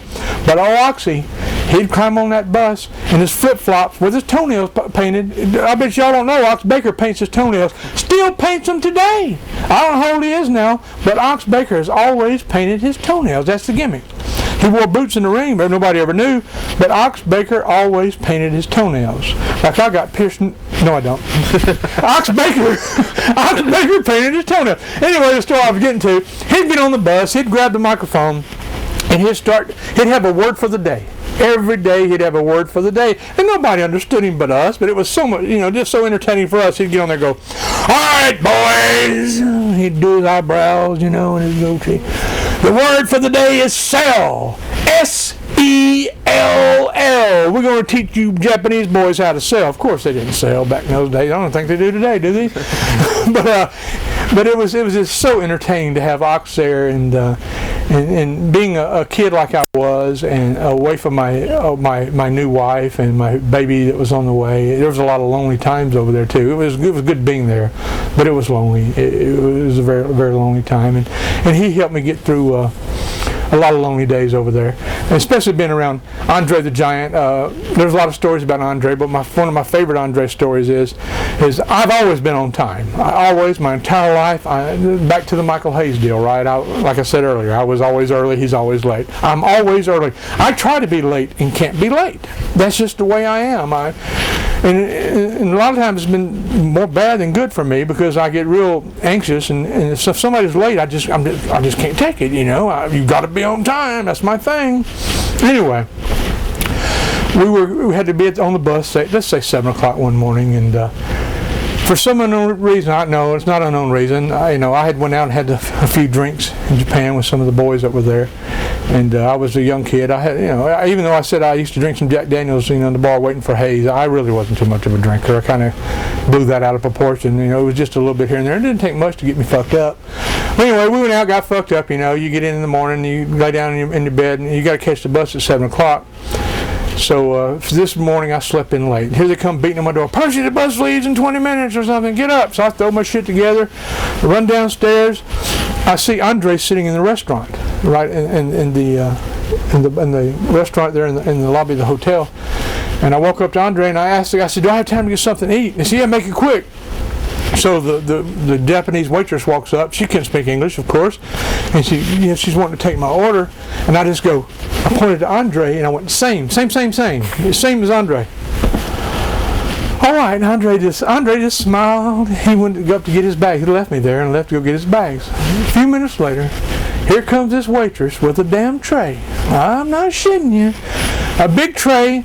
There must have been 3 plates of eggs, scrambled eggs, piled that high, plate of bacon, plate of toast. I said same, right? That's what Andre had. I mean, stupid me, I'm just a kid. Same. Well, I never said same after following Andre for anything anymore. But Andre Haystacks Calhoun, and of course they had to pay big ribs on the young kids, which I was, and we would take a lot of ferry boats. If we wasn't on the bus, we'd take boats from the different islands in Japan at that time. We'd get on a ferry boat, which was a lot of fun. And they got a hold of me one day and told me there was an airline strike. We weren't too long from going home. And of course, I already said I was getting ready to have a new baby, right? Oh, there's an airline strike. And I didn't know. We was watching Japanese television. I couldn't understand what they were saying to him anyway. So there's an airline strike, and we might be able to get home. "Percy, I don't know what you're going to do. Your wife's probably going to have that baby without you." And I'm just, oh no, this just killed me. And they said, "Oh, I think the promoter's going to arrange us to take a boat home." And I'm believing all this shit, I'm following, and it's going to take us probably 3 weeks to get to LA from Japan. Oh me, oh my, and then they just couldn't take it anymore, and they started laughing and smarted me up to the deal. But like I was saying earlier, I'm just so blessed to have that foundation that I had, and to be around the legends that I was around, and fortunately that almost all of them, all my heroes, have now become my friends. And if there's anything that a man can be blessed, is to have one of your heroes be a friend, become a friend. I've not only had one, I've had scores of heroes that are my friends. And I keep saying I'm blessed. I am. I'm very blessed. I'm very blessed sitting here today. And I'm very blessed that the Ring of Honor has taken a chance and allowed me to put my story down for history. Because one day, I'm not going to be around, and I got a little 1-year-old granddaughter at home, and maybe in 20 years, somebody's going to slip her this DVD and say, "Here's Grandpa." It's pretty heavy shit. It's good to be here, and I thank you, Ring of Honor, for letting me do this. Well, we're very happy to have you here. And we just started! Just one more thing about Japan. You mentioned it was Dynamite Kid's his first time over there. Did he make any kind of immediate impact? Oh, yes. They loved him. Okay. Good-looking young American kid, Oh, not American, a British kid. Oh, yeah, they loved him to death. And they just loved the American talent over there. Okay. Then, what were you out of ICW at this point? That's when we finished up. Okay. And that's where the next step in my life happened at that time. We left ICW. Was it just time your run was over there? We could have went back, but after I went to Japan and the tour was over and I went home and my wife had my son, it come time for some soul searching. It really did. And my wife was always there for me, like I said. She's still there today. She never, ever, ever has ever told me to get out of the business. She's always been there for me. She's never asked me to get out of the business for any reason, even in the bad days, which we'll get to shortly when we start discussing the world-class days. Even during the worst of times, she was always there and always supported me, and I love her to death. And anyway, it came a time where when my son was born, when I got back from Japan, where I'd done a lot of soul searching, and I knew that here's my young 18-year-old wife with our brand new baby, and I got to give them a better life. I can't drag them around the world, even though I keep saying I give up everything I own to pay to play the game. There was that point there where I was turning, I think I was 25 when my son was born, my oldest son was born. If I wasn't 25, I was getting ready to turn 25, and I knew that I had to shit or get off the pot. I had earned my GI Bill from being in the Air Force, and back then the GI Bill was a really good thing. They paid good money. They paid for all your education. These days you got to contribute a percentage for your GI Bill and your education if you're in the military today. But back then it was paid in full. They paid for everything. So I decided and discussed with my wife that I think it's time for me to step back from wrestling and go back to college and finish my mortuary degree and get my mortuary science license and funeral director's license and bomber's license, and which I did. And we went back home to Mobile, and we stayed in Mobile probably maybe a year, maybe a little under a year, and I started working back at the ambulance service that I had worked before, and I started going back to college, and then I got to a point where every college doesn't have a mortuary science program. Unlike a business administration degree or anything else, you just can't go to any college, and there's only a few colleges that have degree programs in mortuary science. So I had decided to go to San Antonio, Texas, to San Antonio College, where I completed my mortuary education. And I went to work for the biggest funeral home there in San Antonio, Porter Loring Funeral Home, which is a family-owned mortuary in San Antonio, still there, and still the biggest and the best funeral home, in my opinion, in the San Antonio area. And I got a great basis for my knowledge in funeral service there, considering all the cases and families that they served during that time. But I went back to college and got my degree, and so we were there. We were in San Antonio for about 2 years. But remember, it's always been wrestling too. There was wrestling in San Antonio while I was there. It was the group that ran at the, I'm trying to think of the name. It was Cowboy Scott Casey and Bob Sweetan, and I could go on and on. I got some of the other names that were there. I'm trying to think of the name of the company then. They ran at the Junction. The place was called the Junction. There's a little hole-in-the-wall place in San Antonio. They'd done real good business, and the big shows was in the Hemisphere Arena, which is no longer in San Antonio. They tore that down when they built the Alamo Dome. But long story short, there was always wrestling, and if there was wrestling in town, I was there. And it just so happened during this time, when I got out of the business after Japan, when I left the Mississippi Territory, Michael Hayes, Terry Gordy go to Tennessee and become the Freebirds. So they eventually move over, while I'm in college, they move over to Bill Watts' territory. This is during this time with the Freebird gimmick, and it's really starting to get hot then. And they would come, into San Antonio to do shows, and they would call me, and I'd pick them up at the airport and take them to the shows and all that, and I'm just having a fit, I'm just wanting to get back to wrestling again, it's still there, the bug's still there. I would take bodies to the airport, in the hearse, and just ship them out somewhere, and I'd be standing there, and there'd be a plane taking off, and go, oh, if I was only on that plane going somewhere to wrestling, it was just wrestling in the funeral business. Anyway, we stayed there a couple of years. I did get my licenses and everything, and which I still maintain today. I'm licensed as a funeral director in Bomberton, Texas. I'm licensed in the state of Mississippi and Alabama, and I keep all my licenses current. I've kept up with the continuing education all these years, and in my wallet I still have my licenses this very day. So if I need to go back in the funeral business, I guess I can pick up the phone and be back in the back room tomorrow, because it's always nice to have a call every once in a while. Anyway, see, I'm sick, ain't I? But that's pretty much what happened there. I got the wake-up call and decided that I'd better back out for a little while. So long story short, after I had finished my education in Texas and got my license and everything, we decided that we wanted to get closer to Mobile, back home again. So Biloxi, Mississippi came back again. Of course, I mentioned Biloxi several times. That's where the Percy Pringle character was born, and that's where I was in the Air Force. Anyway, there's a family chain of funeral homes in Biloxi, and Biloxi is not but 45 minutes from our hometown in Mobile. And there's a family chain of funeral homes there called Bradford O'Keefe Funeral Homes, and I had made some contacts with them, and I went down for an interview, and they hired me, so we moved into Biloxi, and I worked there as a licensed funeral director in Bomber 2. So one Sunday afternoon, we're there at the funeral home, and a quiet day, nothing going on, and the phone rings. I pick it up. Percy, Michael Hayes again. Michael's in Florida. Championship wrestling from Florida, back in the Eddie Graham days, the Gordon Soley, Michael Hayes is helping book Florida with Dutch Mantell for Eddie Graham at this time. This is 1985.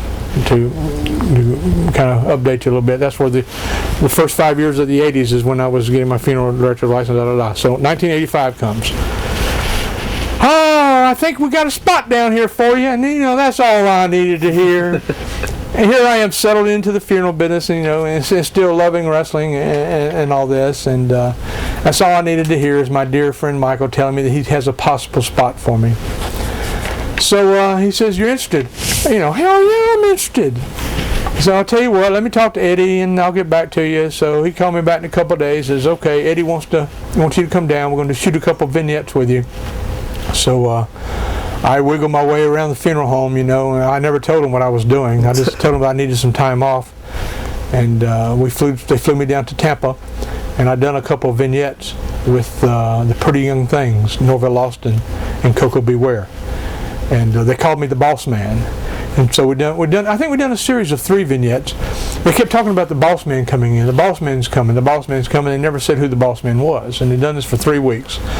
So I come in, and we're in this big boardroom at a big conference table, and I had my back to the camera. And people in Florida, they didn't know who Percy Pringle was anyway. At that time, but it didn't take long. But they didn't know who Percy Pringle was anyway.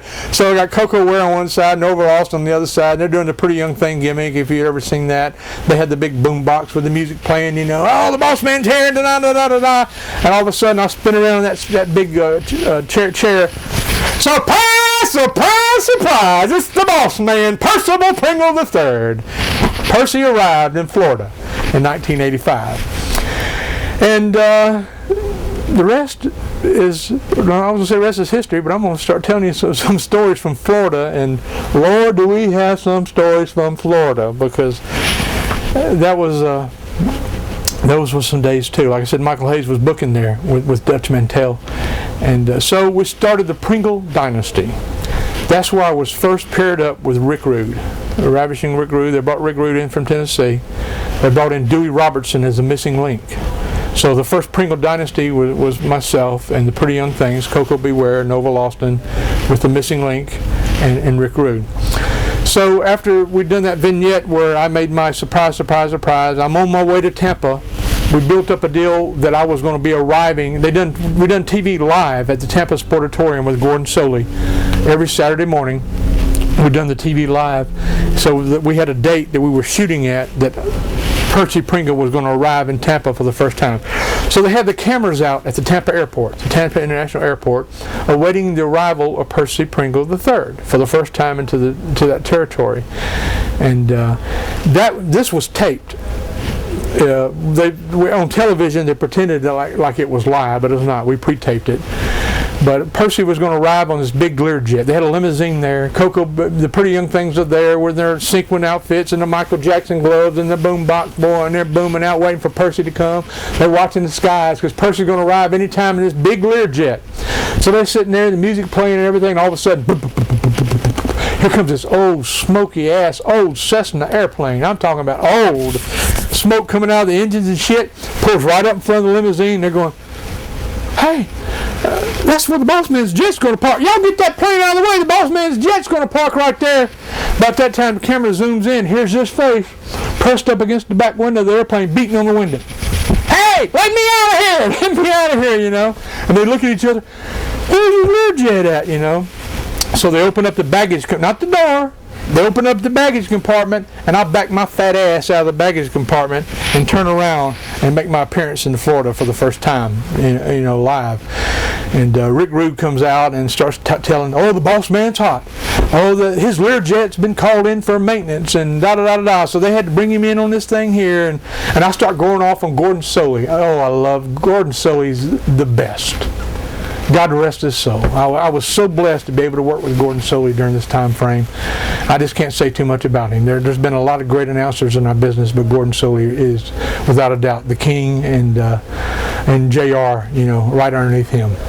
But anyway, so I got to work with Gordon Soley. So I start going off on Gordon Soley right away, you know, and the Percy Pringle gave me, Gordon Soley, I know it's your fault. It's all your fault. They made me ride in this piece of shit and da-da-da-da-da. I'm on my way there right now, and you better be ready when I get there, you know. So Percy Pringle arrives in Tampa, Florida with his Pringle dynasty. You know, Rick Rude and Lincoln, Pretty Young Things, and gosh, what a run we had in Tampa. It seems like we were there for so long. When I think about it, sometimes it feels like we were there for several years, but we weren't. We was only there, I think, about 11 months. But those 11 months, oh, precious Lord. How about a Rick Rude story? Rick Rude stories. Yeah. There's this Rick Rude stories. God rest his soul. He was young. He just came in from Tennessee. And you've got to appreciate a lot of Rick's history, you know. It was his first real big break, too, getting to work down there for Eddie Graham and in the Florida Territory. And pulling no punches, the Florida Territory is a party damn place. I mean, 24/7. Vacation 24/7. Now remember, I'm telling you to remember something that I haven't told you. But when I got my call from Michael Hayes to go down there, me and my wife, you know, we discussed it. Here's my chance to go back into business. If possible, I'm getting the break we've been waiting on all this time, so we can put the funeral business on hold now that I got my license in my pocket. But I'm going to go on down there, but I'm going to leave you and my son Michael here at home, and I'm going to Florida by myself. Oh Lord! So here I am, you know, young, hung. No, not young, hung. I shouldn't have said that. you know better, don't you? Anyway, so we go down there. We're all full of piss and vinegar, and Lord have mercy. We first. Jimmy Garvin and his wife Precious, who was his valet, they were working in WCW at the time. Or I guess it was Georgia Championship Wrestling then. And their house was empty in downtown Tampa, so they rented it. I guess it was rented. I don't think I ever paid any rent. But Buddy Roberts and his wife lived downstairs. Michael Hayes and myself lived upstairs in an apartment upstairs. Here, you asked me about Rick Rude, and here I'm going off on something else, but this all fits in together. But the basis of this whole story is that Florida was just a vacation, 24/7, especially for a young guy. You know, it was just. It's a vacation. I don't know what other words to do. It was a party all the time. You know, we ran the whole state. Key West, Miami, Fort Lauderdale, Hollywood, Jacksonville, Tallahassee, Tampa, the whole state of Florida, Orlando. It was just, you dressed in short pants and flip-flops and T-shirts all the time, and it was the beach. You were on the beach all day long, and you'd go to the shows and right back to the beach or wherever, and you didn't have to have a car. But those were the days of the rats, when rats were rats, and I ain't talking about the four-legged rats either.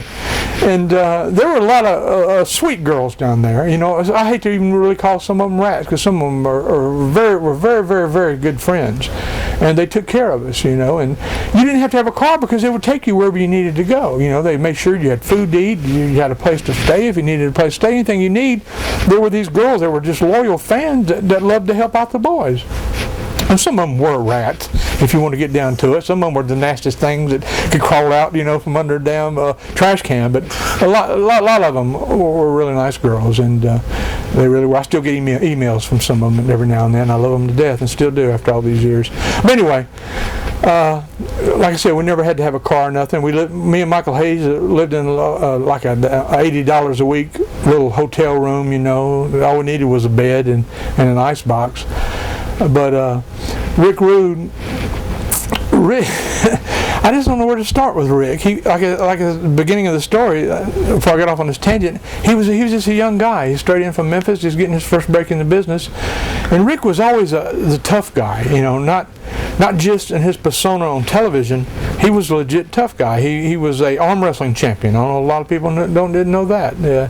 He was a legit arm wrestling champion. He was always wanting to challenge people to arm wrestle, guys to arm wrestle. And of course, we like to go to the bars after the shows at night. And Rick, he got into a fight every night. Every night. It never failed. It was just every night he got into a fight. He loved it. I mean, he would set if there wasn't a fight that would come to him naturally, he would set something up where he could fight. He would take his girlfriend and send his girlfriend up to stand by the bar, and he'd stand back against the wall in the corner of the bar and just wait on somebody. He had a beautiful girl, and wait on some guy to come hit on her. Well, he could go up there and kick their ass. Oh, I can remember one time. I'm jumping up just a little bit, but it pertains to this, another Rick Rude story. We shared an apartment in Dallas when we first got to Dallas for World Class, and the same thing. His girlfriend would go lay by the pool in the afternoon. He'd sit up on the balcony of the apartment and watch and wait for somebody to hit on her. Well, he could go down there and screw with them, and beat the shit out of them. One time, a couple of teenagers were on their how the apartments are. The pool is there, apartments surround them, and each apartment has a patio with a privacy fence around it, about 4 foot or something. A couple of teenage kids behind the privacy fence, and Rick's girls laying out there, and they go, whistling around them and shit. Rick Rude comes over there and grabs the boards on their privacy fence, tears the damn boards off the privacy fence, goes in their house, chases them in the house, and kicks their ass in their house. So you asked me about Rick Rude. That's how Rick was. I loved him to death. I still love him. I miss him so much. And he was just a tremendous athlete with such tremendous potential at that time. And I knew that he had that I talked about earlier, and that I knew he was going to go somewhere. And he played a very, very important part of my career that we'll touch on, later on. I don't want to get into that right now. But me and Rick shared a special bond together, and we did, unfortunately, I was going to say I didn't travel a lot with Rick in Florida because I was stuck with the damn Freebirds. Oh Lord, y'all have heard the Freebirds. I just can't do it justice. The Freebirds, they were really Freebirds. They just done their own thing. This story here is pretty out there, but I've got to tell it. This, adult bookstores. Okay, if you're familiar with adult bookstores, you know what I'm talking about. If you're not familiar with what an adult bookstore is and some of the things that goes on in there, I guess you're going to get a lesson here. We were in a town early one day, and how do I explain this? I've already jumped into this, and I've got to finish it because I know y'all want to hear I'm not this. letting you off the hook either. Yeah, and you're not going to let me off the hook. There would be these little booths in these adult bookstores, these peep shows, where you'd go in and shut the door and put a quarter in, in your own private little booth, in your own private little world, and watch your porno and do whatever you needed to do. Some people need to do different things to relieve themselves. Whatever they needed to do, they done it. Anyway, Buddy Roberts. Oh, I love Buddy. Oh, Buddy, I hope you're not watching this. And your wife's heard the story before, so I'm not telling anything out of school. Maybe your son hasn't if he's watching. Buddy Roberts goes in one of these little booths. Okay, there's some holes cut in the walls of these damn booths. On each side, there's a hole on each side there, and there's a booth on the other side. Now, there's things that go on between these damn holes, whether it's voyeurism, peeping, or whether there's some hint, something contact through the holes or whatever. There's something that goes on in these holes, Buddy Roberts is standing there watching his porno. We're passing time. We're outside raising hell, carrying on, laughing and shit. And all of a sudden, we hear somebody screaming and hollering, "Ah! Let go! Let go!" The guy in the next booth next to Buddy stuck a part of his body through the hole into the room, the booth Buddy Roberts is in. Of all things, you don't stick your thing through the hole with Buddy Roberts, especially Buddy Roberts. If he only knew who was on the other side of that petition. Buddy Roberts grabbed a hold of that thing, and he was just cranking. We opened the door, and there's Buddy Roberts in there with a hold of this gentleman's private part. Stick your thing. Oh God! If you'd only get to sing that. That's just a sample, and that's a minor story. That's nothing, sometimes we did travel together.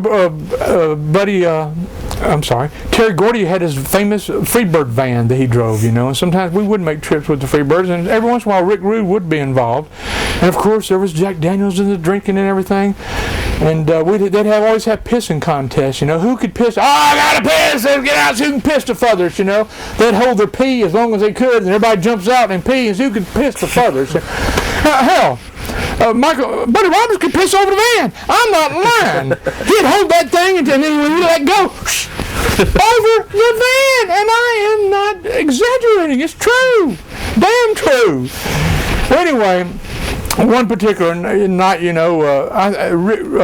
Buddy was drinking beer out of a cup, which is unusual for him because usually it was straight out of the can. He left his cup sitting in the van, and they're out there peeing and everything. Rick Rude gets through with his deal, gets back in the van with me and everything. He sees Buddy Roberts' cup sitting up there. I see a smile come on his face. He got Buddy's cup, put a little pee-pee in it, set it back up there, Buddy Roberts gets back in the van, Here we go down the road again. We're already drunk.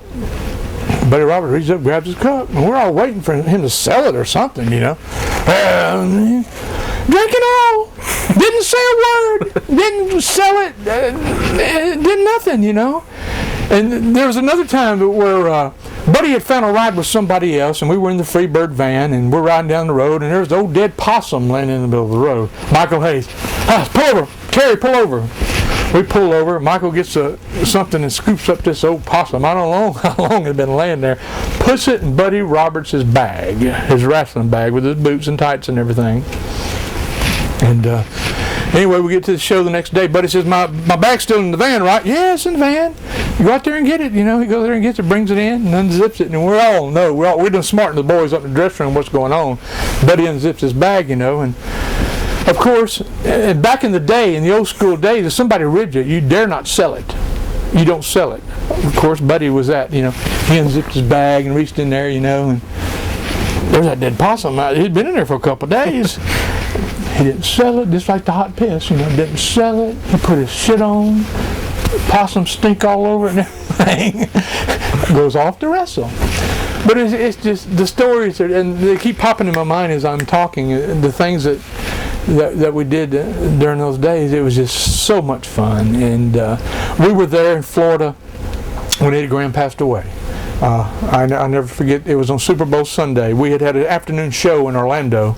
In fact, the arena where we worked at in Orlando was called the Eddie Graham Sports Center. It was named after Eddie Graham, and it was similar to the Sportatorium in Dallas, that type of venue.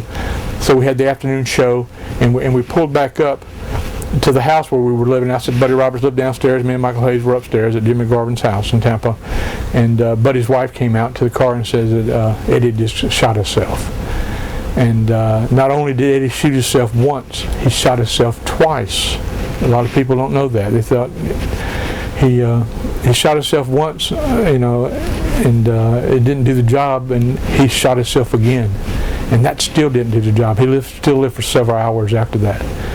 And God rest his soul. I was just fortunate enough that I was there during that time to be able to work with Eddie Graham and sit under the learning tree with Eddie Graham, and he certainly is the legend in our business.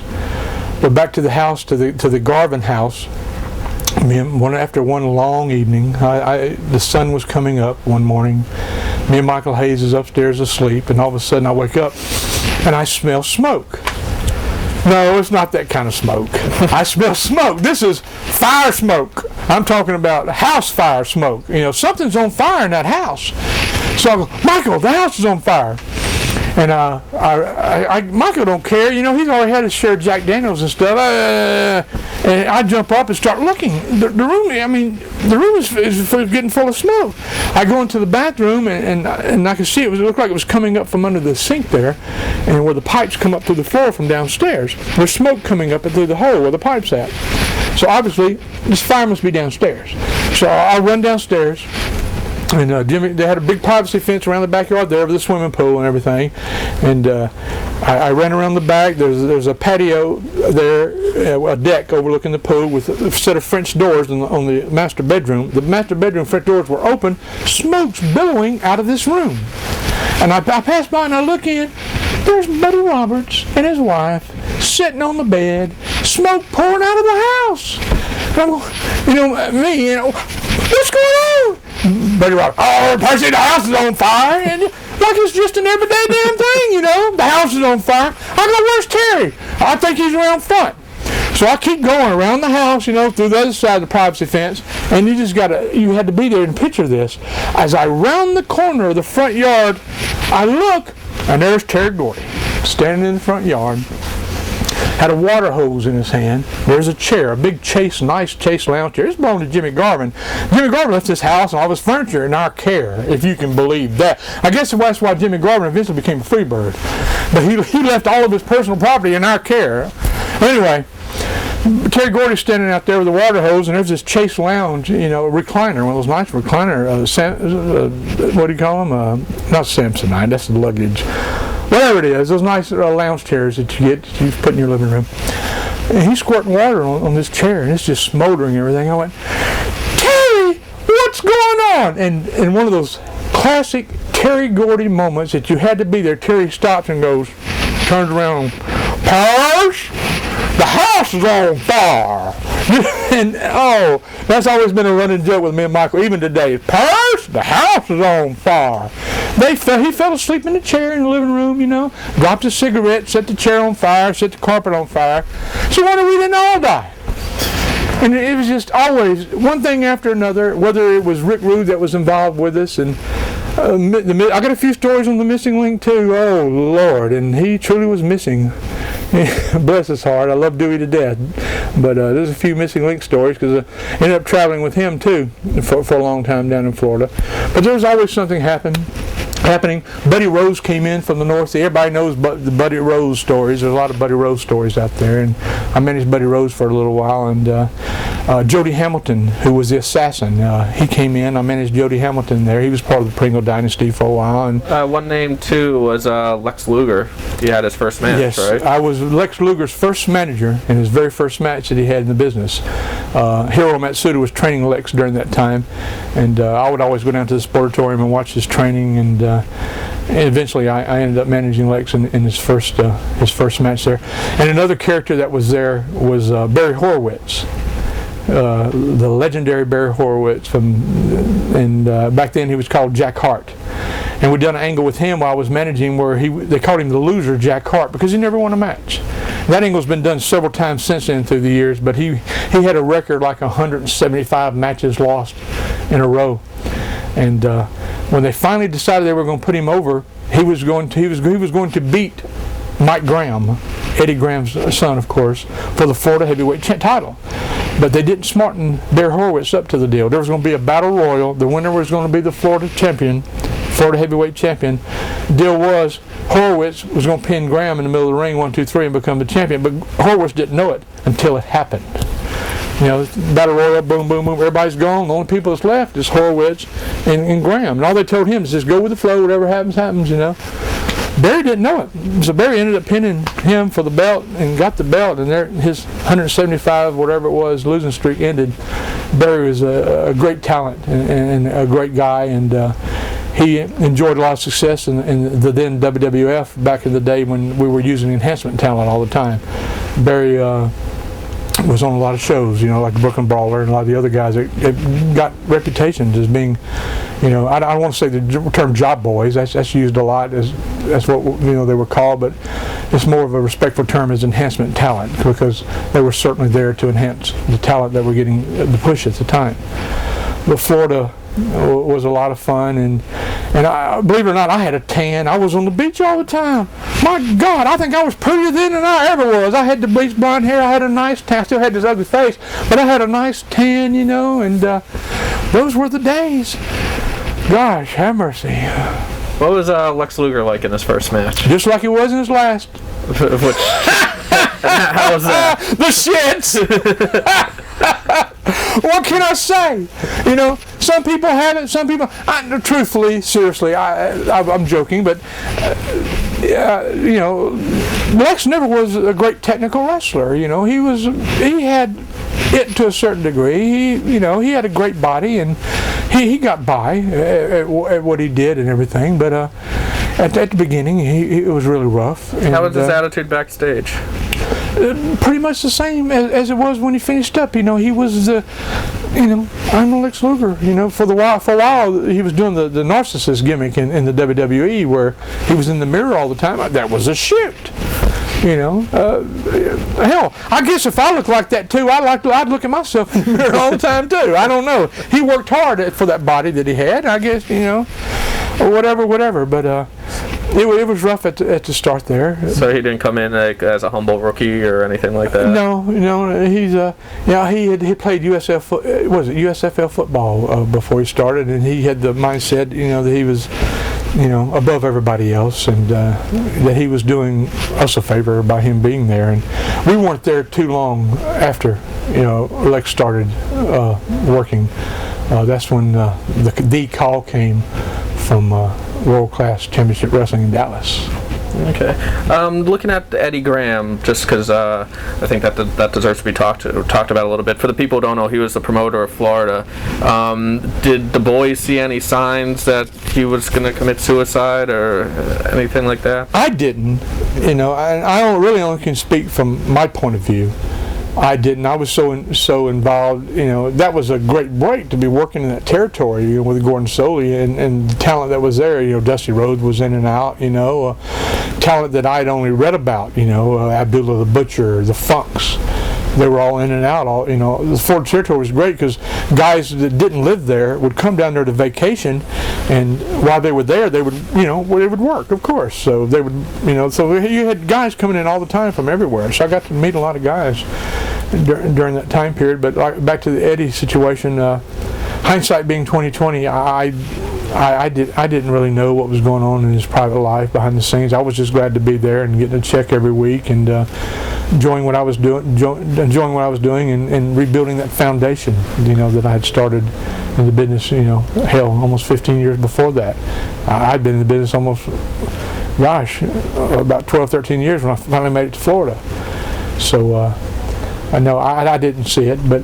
Like I said, I'd heard later, that some people that were privy to it, people that were close to him were privy to that he was having problems, and unfortunately, we lost a legend in our industry. What was the reaction in the locker room when everybody found out? It was just total shock. It's like when we found out, when we'd pulled in from that trip to Orlando, and Buddy Roberts' wife came out and said that Eddie had shot himself.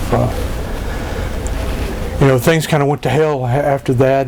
There was a lot of people that owned part of that company there, and I didn't know at the time there were so many partners involved. Anybody that had been through the Florida territory up until that time, in '85, but they virtually owned a piece of that company. There were so many. I don't know all of them. I know Dusty Rose had a big piece of it. Who else? Gosh, I go on and on. The Buddy Fuller,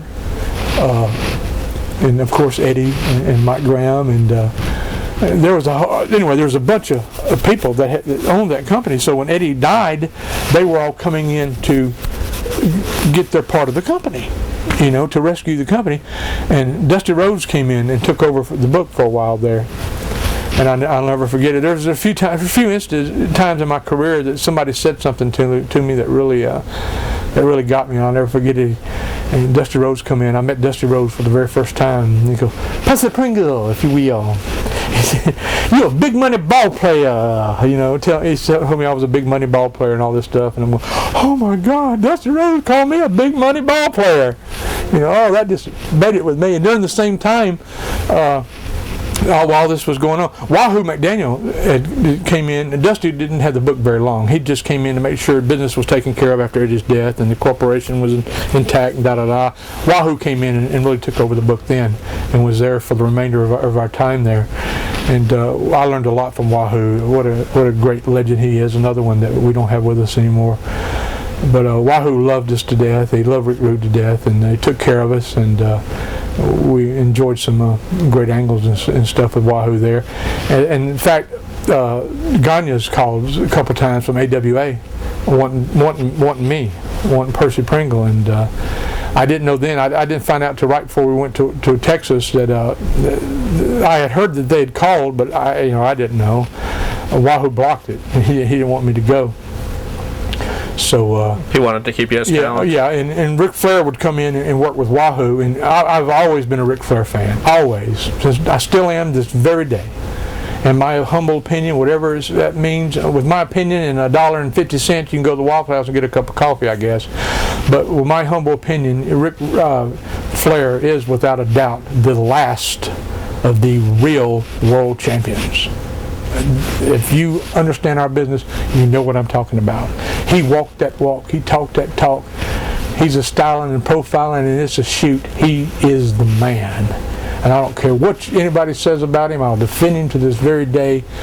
He made his mark on our industry, just like Gorgeous George did, just like Nature Boy Buddy Rogers did, just like Bruno Sammartino did, just like Luthez did. We will always remember Ric Flair, as long as there's professional wrestling. So I had the opportunity to rub shoulders with Ric Flair a lot, in the Florida territory. He would come in and work angles with Wahoo and stuff, and Ric Flair would tell Wahoo, he says, "As soon as you're through with Percy, I want Percy up in Atlanta," and that was something big for me. At that time, Jim Cornette was up in Atlanta then and everything, and we'll come to Jim Cornette later, but and that was just a thing, because back then there was no WWF, WWE at that time, and if he was going to make it big, it was to Atlanta, where the cable TV was. So long story short, I worked for Georgia Championship Wrestling one time. They right after Eddie died, they were Turner and them were going to do them Florida a favor and put us on national TV to try to help us out a little bit. So and the same exact plane that I was in, that I told that I arrived in, the smoke and everything, that plane belonged to Lester Welch, legendary wrestler, promoter, part of the Fuller Welch family back in the day. Well, anyway, long story short, it was me, Wahoo, Rick Rude, Barry Horowitz, and I believe it was Hercules Hernandez. We were all on this plane going to Atlanta to do TBS TV live, and this was a big thing for me. So that was my only trip to Atlanta, and that was the first time that I ever met Jim Cornette in person. Was on that trip to Atlanta, and on the way up to Atlanta, I was sitting up front with the pilot because there was only so many seats. There was a pilot and there was 4 seats in the back, so I sat next to the pilot, which I enjoyed doing. And we're riding along, and all of a sudden, boom, boom, boom, boom, the right engine goes out, completely stops, and we're all just looking in the back. Wahoo's scared of flying anyway. Well, we were all scared of flying, especially in that damn plane. If you ever saw it, got in it, you'd know why. So So we look at each other, and all of a sudden the other engine, boom, boom, boom, boom, it goes out. We just knew our ass was grass. So the pilot who had flew us on numerous occasions, because we would run the Bahamas every other week out of that territory. That's some more stories. Anyway, the pilot, I look at the pilot, he looks at me, and it seemed like it was a long time, but it was only a matter of seconds. He looked around and reached down and flipped a switch and switched over to another gas tank, started the engines up, and thank you, Jesus, it all worked. But we all got to go up and be on TBS TV, Georgia Championship Wrestling, that one time, and that was a real experience. But then, like I said, then Ken Mantell took over the book, and the Freebirds had left. The Freebirds left. We still stayed there and continuing what we were doing. Freebirds went to Texas. That's when they made their big mark on the Von Erich family and the Von Erich Freebird situation there. And I had met Ken Mantell years before in Mobile. He had the book in Mobile during the time that I was trying to get into the business, so I had known Ken as a kid, and he had followed my career and Anyway, he saw the tapes of me and Rick Rude and this and that and the other, and he called and wanted me and Rick Rude to come to World Class in Dallas, Texas. Well, we are at the World Class era, and I have a feeling I better just sit back and let you tell us the story of World Class. Yeah, I spent 6 years in Dallas, and it's going to be the most emotional part of my interview, because we went through so much tragedy there, and so much good stuff too. And we'll just start from the very beginning. Ken Mantell, like I said, called and said that they wanted us to come to Dallas. And of course, the Freebirds were there, and this is when World Class was hot. And everything they were doing was all new stuff. Which you all seen. Most of you seen. If you haven't, you need to. Understand that Vince is in serious negotiations as we speak with Kevin Von Erich to buy all the library from World Class, and people have different opinions on that situation about Vince buying the different libraries and everything, and I think it's positive. Who else could do other than the Ring of Honor if they wanted to do something with it, with the great productions you folks have around here.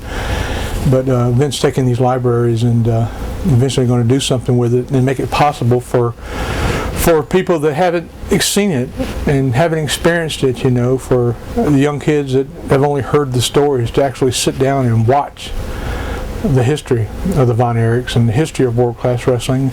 And like I said, which I was a part of for 6 long years until the very end when we closed the doors. So we're going to try to fit as much of that as the stories in there. Like I said, it's going to be pretty emotional. Anyway, we finished up in Florida, and Rick Rude and myself packed up that day and got on the plane for Dallas, Texas. Like I said, we didn't have a car. Neither one of us had a car in Florida. We didn't need one, like I already discussed why. So all we had was our clothes and whatever, and so we got on the plane, flew into Dallas, and Lynn Denton, the grappler, he was working at the grappler, and if you don't know Lynn Denton, you've missed out on a great talent he is. He lives up in the Pacific. He's from Texas originally, but lives up in the Pacific Northwest. He was down there in Florida with us too as part of the Pringle dynasty, but he had went ahead of us on into Texas before we did. So he was already there. He picked us up at the airport and took us to the hotel there where we stayed, and we started looking for an apartment, which came pretty easy because we went to the apartment complex where Lynn Denton lived, and me and Rick Rude ended up getting an apartment together, two-story townhouse in Dallas, right off the Central Expressway in Dallas, and ready for our start in World Class. And we were both really so excited, and I had been watching World Class for a long time, while I was in Florida and everything, on television, just like everybody else was, and to see what you saw on television with the great production that World Class had, the different innovations that they were doing with the different camera angles, for the first time the camera up on the ring, you were right there in the middle of the ring, right in the middle of the action, and the 5 cameras, and the music and the this or that and the other, and all you from the Sportatorium live in Dallas, Texas. So I'll never forget the day that we pulled up into the parking lot for the Sportatorium for the very first time. Me and Rick just looked at each other. It was just, because singing on television just doesn't do it justice to actually what the Sportatorium was. And I must say, as we dig deeper into my world-class days, is that what a special, special place in my heart I have for the Sportatorium. Not only for the building itself, for the whole Von Erich family, for the entire legacy of Texas wrestling. It's very, very special to me, very emotional for me. And just the memory of us pulling up in the parking lot for the first time and seeing the building and just looking at each other going, this is the Sportatorium. Because folks, how can I explain it? A picture, you just have to see a picture of it. It was a building that was built. It has a lot of history there. It was first built for the Texas Centennial State Fair, and I don't remember what year it was. I'm thinking it was probably the early 1950s. As part of the State Fair expedition, they had some shows there or something, and when the NWA has started up and they started having a lot of promotional wars and everything, somebody, I've heard rumors who it was, came in and burnt the Sportatorium down. It was a promotional wars, I think, between Houston and St. Louis and the whole NWA fiasco back in the day. They burned the Sportatorium to the ground, but they rebuilt it into what we saw. And it's very, very deceptive. When you saw it on television, it's hard to imagine that you could actually seat 5,000 people in that building.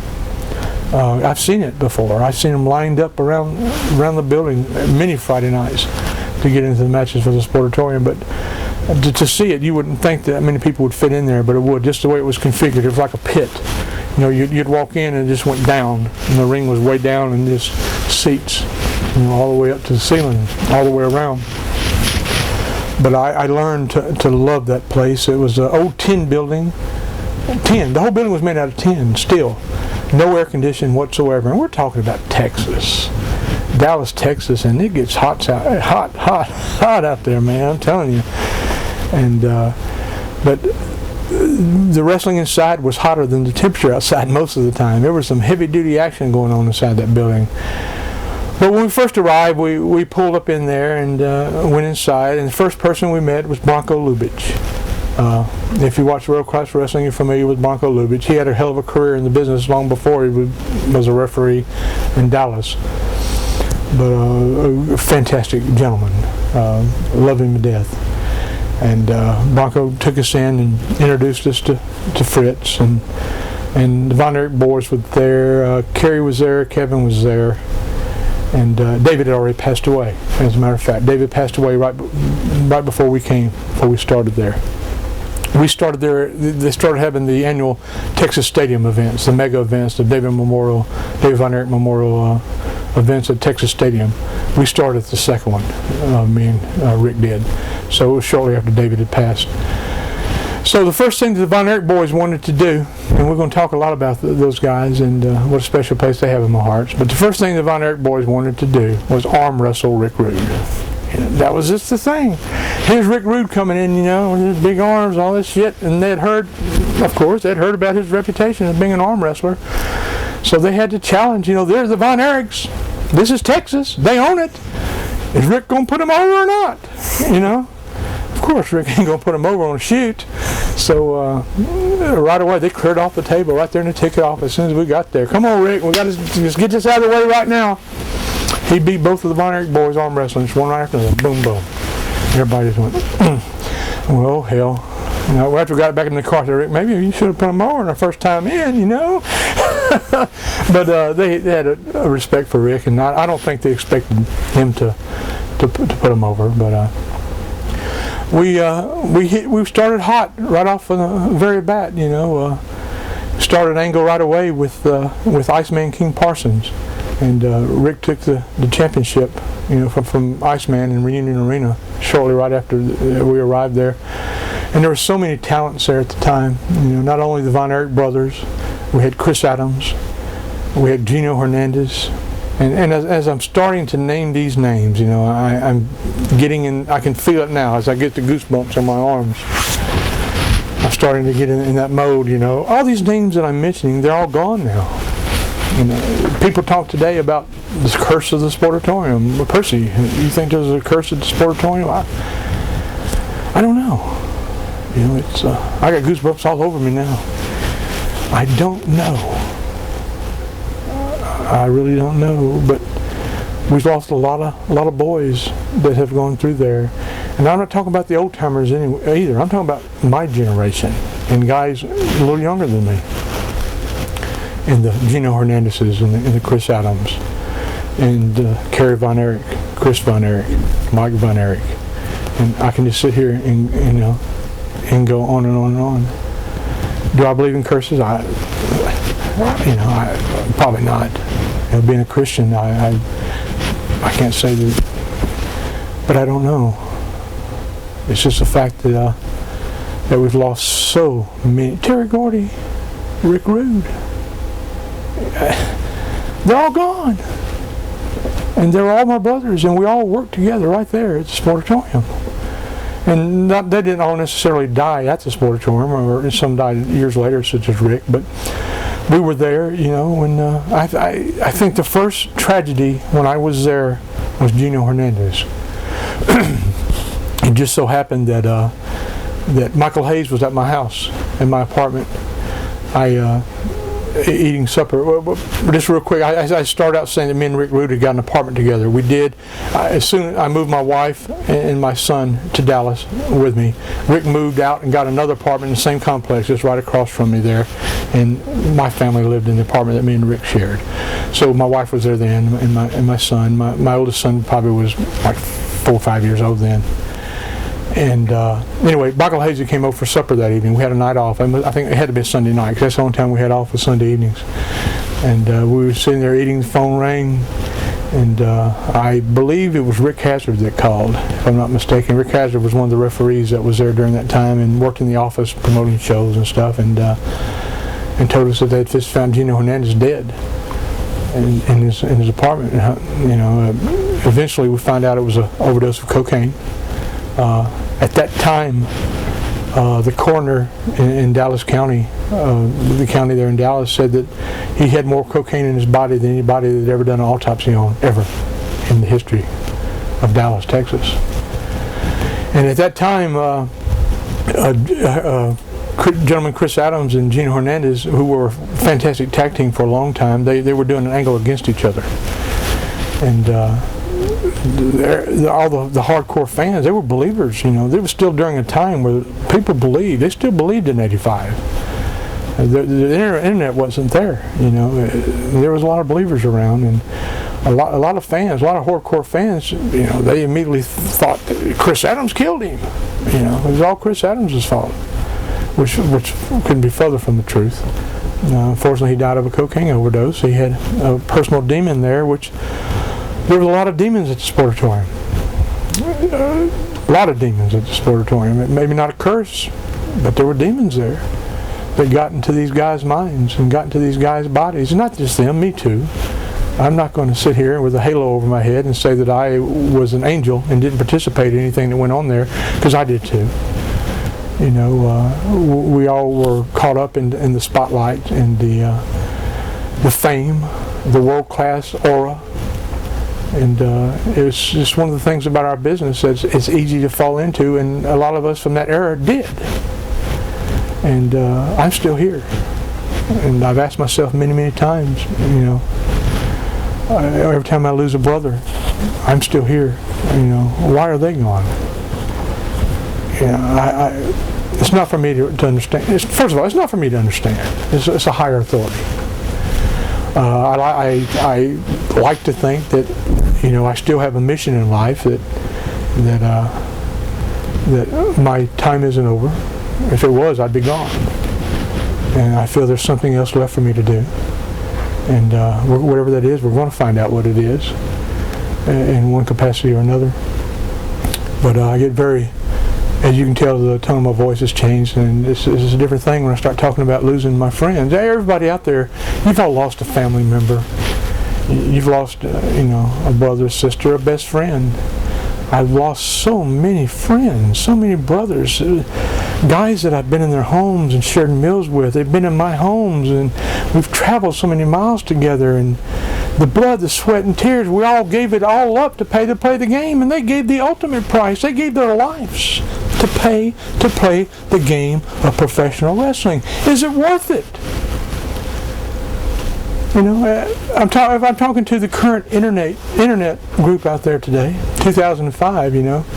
We're talking 20 years ago. This is 20 years after the fact. Was it worth it? Is it worth somebody giving up their life to be a professional wrestler, to be a star, to have the right to call themselves a wrestler and stand in the spotlight and be known the world over and everybody know them? Is it worth giving up your life? Is it worth your children not having a daddy? Is it worth your wife not having a husband, or your parents not having a son, or your brothers and sisters not having a sibling? Is it worth it? The goosebumps again. No, it's not worth it. But in the demons that get in your head tells you it's worth it. And when you have all those demons in your head, whether it be the chemicals that you're putting in your body or whatever, you can make yourself believe whatever you want to believe. When you're a professional wrestler and you get out in that ring, you can make yourself believe what you're doing is real. Is it real? It's fun to think it's real. It's like watching a movie. I wouldn't want to watch a movie if I knew the finish. I wouldn't want to watch the movie if I knew how they'd done the special effects. It would ruin it all for me. I like to suspend my disbelief.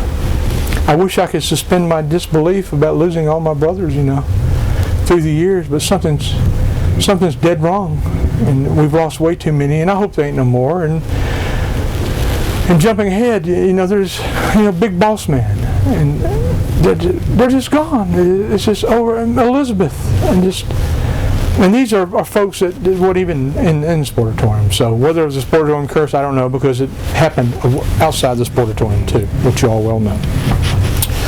Well, anyway, better try to get off to a little bit of lighter subject. We had a fantastic run there. They had all the new innovations with the camera angles, like I was talking about, and everything. And the vignettes that they did were just fantastic. They came to our apartment and done vignettes of me and Rick Rude in our home, and Rick Rude working out and this and that. And it was just good stuff and fun stuff, and we couldn't do anything wrong. Who came up with the ideas of the vignettes and everything? Ken Mantell was the booker, and at the time, and of course surrounded by Fritz and company. So I give most of the credit to Ken Mantell, and of course Michael Hayes was there too. And Michael's always been a great man for the business and still is. He's still on the creative team for WWE today, and I'm sure he had a lot of contribution there, and we all had our own input, into everything, but it was just good. It just seemed like we couldn't do anything wrong as far as the wrestling end of it goes. The people kept coming. They kept coming. We would go to Reunion Arena and it would be sold out. The Sportatorium on Friday nights, like I said, when I would get there a couple hours ahead of time, there'd be people in line already, waiting to get in. Everywhere we went, the whole state of Texas, top to bottom. If you were Von Erich, if your name was Von Erich, or even associated with them, you could walk on water, because Texas wrestling was so damn hot. We couldn't do no wrong. And that's probably why a lot of us are gone. Because we thought we couldn't do any wrong. We thought that we could take the pill, we could take a shot, we could smoke a joint, we could take a drink, we could do whatever we want to do, because it's not going to hurt us. We're wrestlers and we can't do wrong. We've done wrong. They're gone. They're dead. World Class is dead too. Does that tell you something? But it was a long, slow, agonizing death, and I'm telling you it was. From Gino's death, it just was downhill from there. Then Mike Von Erich. There's so much, I probably could talk about the Von Erich family on a whole separate thing, another 3 hours just on them. I love them all to death, dearly, the entire family. And unfortunately, the only one that's left is Kevin now, and his mother, Doris. But back to Mike. Mike got toxic shock syndrome and literally died. He wasted away to nothing. I think he was down like 90 pounds there at the end before they found, I say before they found a cure for him. It was before our Savior Jesus Christ healed him. That's what it was, because it was something very, very super, I was going to say supernatural, but that's not the word. It's something very spiritual that happened that day when Mike Von Erich turned around and kicked out of the toxic shock syndrome. But Mike didn't want to be a wrestler. He didn't want to be there. But his name was Von Erich. His name was Atkinson. He was expected to fill those boots of Fritz, just like the other brothers. And that brings us to little Chris. Chris wanted it so bad, but he was so small. But he wanted it so bad. He wanted it just as bad as Mike didn't want it. And that was the difference in the two brothers there, between Michael and Chris. And because of his illness and everything, and Daddy's insistence, was it right? Was it wrong? I don't know. I'm not here to judge. The man upstairs is the judge. I'm not the judge, and I'm not even going to try to be the judge. Was it wrong? I'm a father. I have two sons. I have a granddaughter. I'm sure I've made many wrong decisions when it comes to my family. Was it wrong for Fritz to demand or insist or push his boys into professional wrestling? I don't know. I could go off on another tangent, but I'm trying to stick right to the world-class story and the Fritz story. But the deal with Mike is that Mike continued to get in trouble because he didn't want to be in the wrestling business. So the demons were there. He'd done things he shouldn't do, and he got in trouble with the law. And Fritz was such an authority figure, such a giant of a man, such a legend in our business.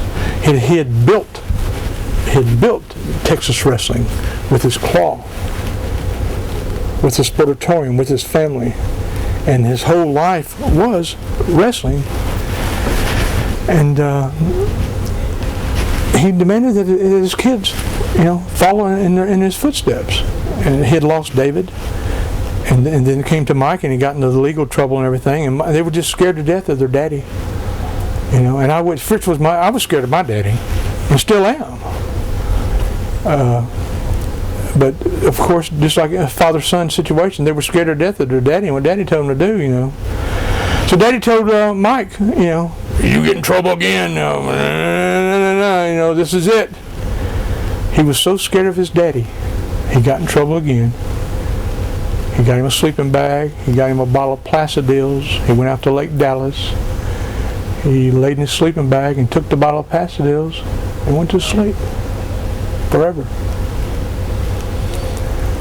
And he was missing. I remember, we got the news back then. How the boys talk backstage. Mike's gone. Mike's missing. They can't find him. So they start searching for him. It was on the news. Mike Von Erich's missing. They start looking for him. He was missing for a couple of days before somebody discovered his body laying in the sleeping bag in Lake Dallas, and not too awfully far from the Von Erich Ranch. And I keep thinking of things that I should say and things that maybe I shouldn't say, and I should just let lie, with their memories. And I better pass on some statements because of my respect and my love for the family and for Texas wrestling.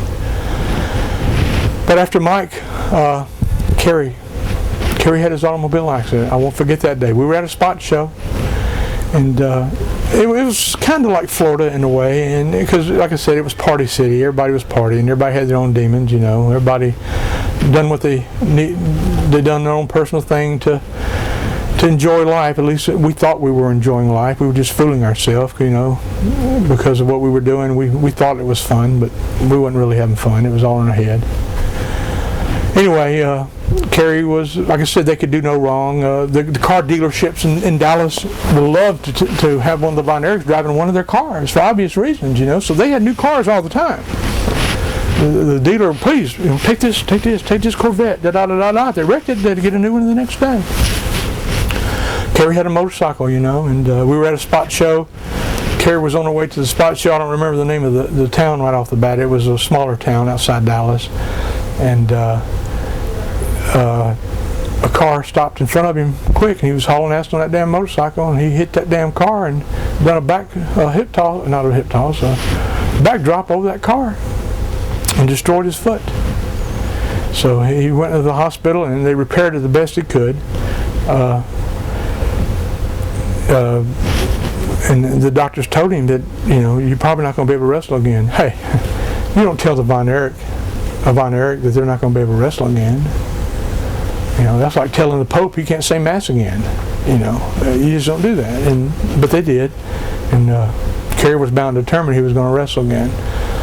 So we had our big shows in Reunion Arena on a regular basis. Every holiday, like Thanksgiving night, Christmas night, any holiday night was always a big night at Reunion Arena. It was sold out. It was this automatic thing. So one of the big shows was there, and Kerry decided, he talked his daddy in that he was okay, and he was going to be time for him to come back. He wasn't okay. I hesitated telling some of the stories and everything, but this is the gospel truth, and I don't hesitate to tell this because I was there. I saw it with my own eyes. I was in the dressing room the night Kerry made his comeback from his motorcycle wreck where he injured his foot. He still had a foot at this time, and watched a doctor inject Kerry Von Erich's foot with painkiller, Novocaine, deadening, like lidocaine, Novocaine, and it's deadened his whole foot, where he could put his boots on and go to the ring and wrestle. Thus, he had no feeling in his foot, so he was out there doing damage. Well, the doctor already warned him, he warned him, but no, he wouldn't have it any other way. But he went out there and wrestled, and the only thing he did was just do more damage to his foot. He couldn't fit because he couldn't feel the pain that was happening to him, so he went out there and worked on that bad foot. The result was, back in the hospital, they ended up having to amputate almost all of his foot. And that goes into another story where Kerry went in complete denial about the amputation and refused to let anybody know. They'd done everything that they could, and they'd done a damn good job of it for a lot of years. People never knew that Kerry's foot was amputated. He continued to wrestle for years before anybody found out that Kerry's foot had been amputated. And he would take showers, even in front of the boys. He would take a shower in the dressing room with his boots on. He wouldn't take his boots off in front of the boys. It was that serious of a thing.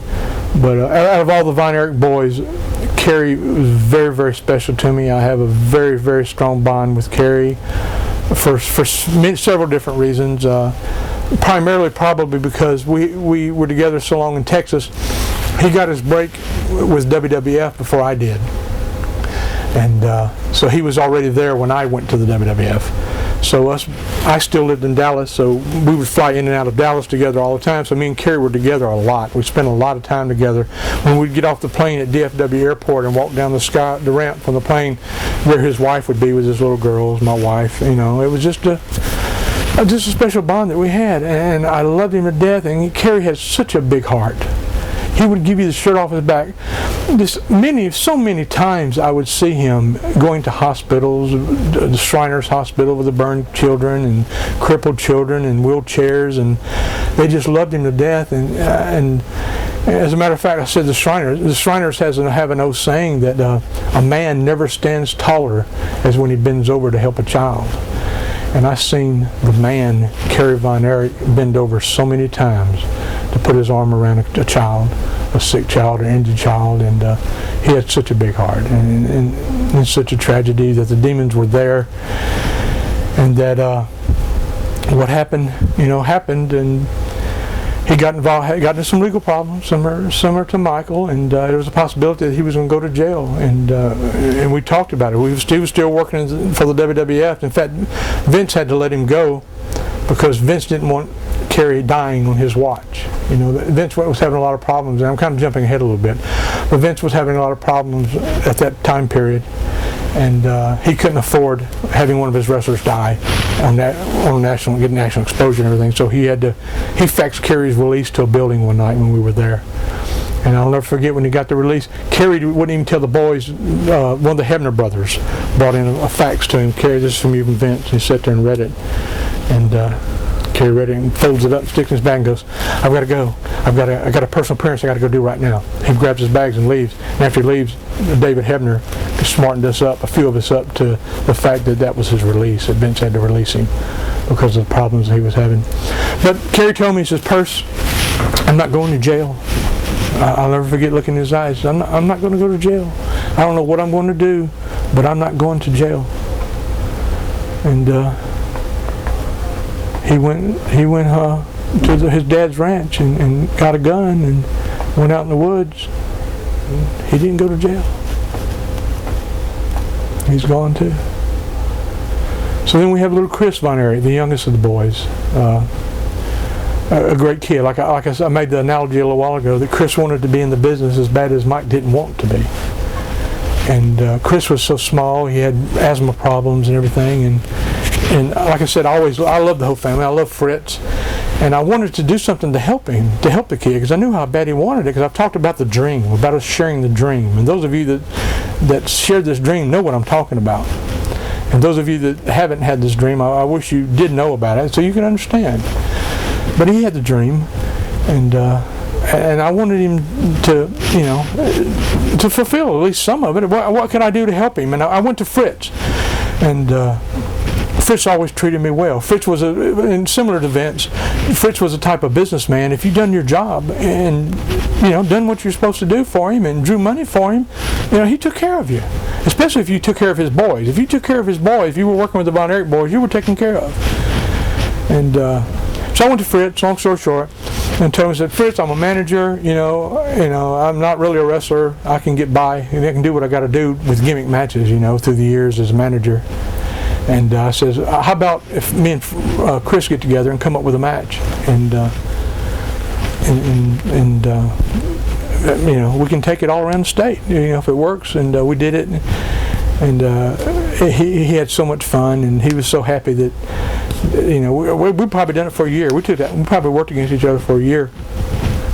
And during that same time frame, Chris Adams was running a wrestling school there at the Sportatorium. And an old timer told me a long time ago, said, Percy, just don't be happy standing out at ringside managing, try to get involved in the office and do other things, and you'll find out that when you don't have somebody to manage or whatever, you're still going to have something to do in the office. And I've always done that. In Dallas, a lot of people didn't know that the program that they sold at the Sportatorium, every Friday night, I wrote the program. I designed it, wrote it, and I was in charge of all the merchandising, the T-shirts, all the gimmicks and stuff that was sold at the Sportatorium. I'd done all that. I had an office in the Sportatorium, and I worked backstage doing all that during that time frame. But that was something that I always did and was involved in it. Anyway, back to Chris Adams' school at the Sportatorium. I helped Chris teach some of his school doing promos and interviews and stuff. And sitting out there is this blonde-headed kid from Victoria, Texas, named Steve Williams. Out of all the kids that Chris Adams had, this guy had it. It was something that, when you see it, you know what it is, and this kid had it.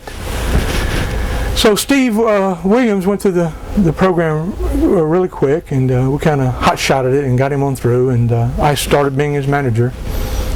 And we started doing a series of matches where we done an angle with him and Chris Adams, where the student turned on the teacher. Steve Williams was heel, Chris Adams being the babyface, and I was Steve Williams' manager. So we done a series of matches with Chris Von Erich and Chris Adams tag team against me and Steve Austin. And that might not sound, a lot of people probably can't imagine that, but it was some good stuff. We had some good stuff. It was good. People enjoyed it. It was some good business. But this Steve Williams went on to become, he worked for Vince. And damn it, what was his name? They changed his damn name. They called him, what do they call him? They call him, he was in WCW for a while as something with Brian Pillman. Austin or something. And then he came to WWF, and they put him with Ted DiBiase, a ringmaster, something. Stone Cold Steve Austin! Hell damn, how did I forget that? Steve Williams became Stone Cold Steve Austin. So I was Stone Cold Steve Austin's first manager in Texas, when he first broke into the business. The Ultimate Warrior was known as the Dingo Warrior back in those days. I was the Dingo Warrior's name before he became the Ultimate Warrior when he first started in the business. of course, I told you at the beginning, I was Kamala's first manager when he started in the business. There was another big red-headed kid that came in. His name was Mark Calloway. He wanted to be a wrestler. Bruiser Brody was booking at the time, and we put a mask on him and called him Texas Red. And Bruiser Brody said, "Percy, you go to the ring with him tonight." If you talk to Mark Calloway today, if y'all don't know who he is, if you talk to Mark Calloway today, and he'll tell you the same exact story, and he'll tell you that the only reason that Brody sent me to the ring with him that night was to show him the way back. Because Bruiser Brody beat his ass all over that sportatorium. We had these old wooden folding chairs there that had been there for time immemorial, you know. They'd been there since the sportatorium burnt down in the 50s. And Brody broke about 10, 15 of those chairs over Mark Calloway's head. And Mark Calloway went on to become that dead guy. What the hell? What was his damn name? The Undertaker! Yeah, Mark Calloway, Texas Red, Sportatorium. Percy Pringle was his first manager as The Undertaker. Why did Brody stiff him with the chairs? That was the way. You know, that was the old school way. You start out, you get broke in. He got broke in with a few chairs. And he took it right, and he had the right attitude, and we saw that he had it. And he went on to work there in Dallas for a while, and they gave him a couple of gimmicks. They put a mask on him, called him the Punisher. Skandar Akbar was his manager, and I'm kind of getting a little ahead of myself there. But I just wanted to tell you some of the talent that had went through there, that I was fortunate enough to become, associated with them early in their career, including Mick Foley. He started there as Cactus Jack, and we had a series of matches. I remember we had a scaffold match one time in Fort Worth, and I know Jim Cornette likes scaffold matches. We had a scaffold match in Fort Worth one time. It was me and Eric Embry against Cactus Jack and Skandar Akbar, who was his manager. That was my first ever scaffold match, and oh Lord, that's a scary thing, man. To be on a scaffold 20 feet above the ring, ain't nothing fake about that, friends. Not at all. There's no magic and lights and mirrors with that. You up there 20 feet above the ring on a scaffold, Oh, please. Once I climbed up and got over the edge onto the top, it was kind of okay. I held on for it. If you're seeing a film of it, there's pictures, you can see us holding on for dear life. But that's the match that Cactus Jack McFoley took the bump from. In order to lose the match, somebody's got to take the bump off the scaffold. And of course, of all people, who do you think wanted to take the bump off the top of a scaffold? Mick Foley, of course. Does that tell you anything? Looking down the road, what would happen in his future? And his wrist is still screwed up today because of that bump, years ago in World Class. But there's just so many stories during the World Class era, and the tragedies, and the thing with Chris, which I went off on a tangent there. Eventually we know the story with Chris. Chris ended up taking his own life too. So it was just tragedy after tragedy after tragedy, and the fans, they got sick of it. They got tired of the sadness all the time. I'm a fan just like you are. If you weren't a fan, you wouldn't be watching this. Like I said earlier, I was born a fan. I'm going to die a fan. Fans like wrestling. Fans like to go to wrestling and suspend their disbelief and have a good time. Have fun. That's what it's all about. That's what we're there for. We're a show. We're telling stories. We're putting on a drama for you, a passion play, if you will. And it's a lot of fun. And the fans got tired of the tragedies. The tragedies started overshadowing, the wrestling end of it, because it was constantly having a Von Erich memorial, having a, Geno's died, so-and-so's died, da. And as the talent started dying, the territory started dying. So we got down, to about, I guess around 1988 or so, and that's when Fritz had enough. He lost all of his boys. I cannot imagine losing one of my sons. I have a granddaughter. My first grandson was born, and he passed away after he only lived for a day. His name was Troy. My oldest son Michael and his wife Beth presented us with my grandson, And I know what that was like firsthand. And I don't think the Lord intended a human being to watch your children bury their children. That's the most horrible experience ever. But just to think for a second, to Fritz burying his sons one by one. I cannot. It's a horrible, horrible, horrible thing. And after all the years that he had dedicated to the business and the legacy, the Von Erich legacy that he had built, I've just heard the story. I can't say this for fact because Fritz never told me this stuff. It's stuff that I just know as a father and being a part of this business that I know has to be true.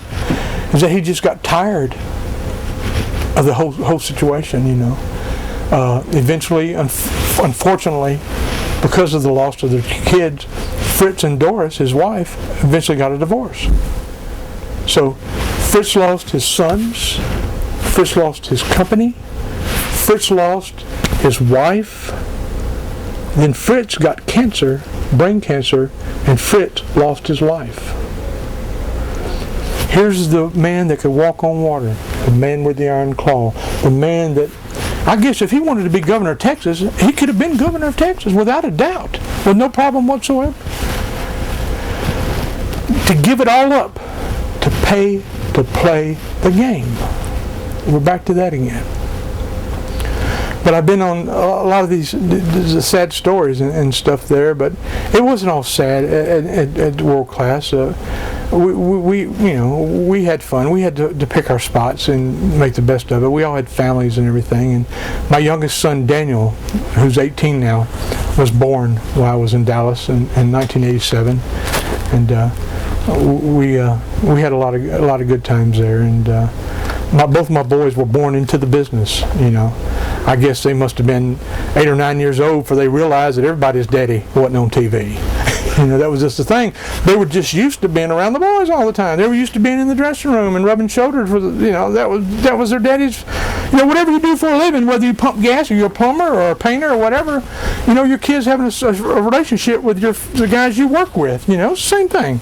My boys didn't think nothing of even when I went to the WWF, they had the run of the dressing room, with the Undertaker and all these big names in the WWF. They never thought anything about it.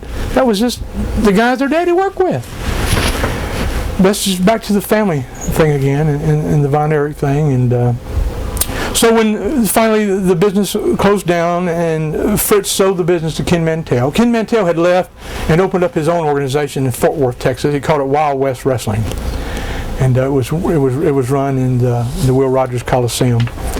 And started his thing there, but eventually Fritz decided to get out, and he sold his interest to Ken Mantell. Ken Mantell came back.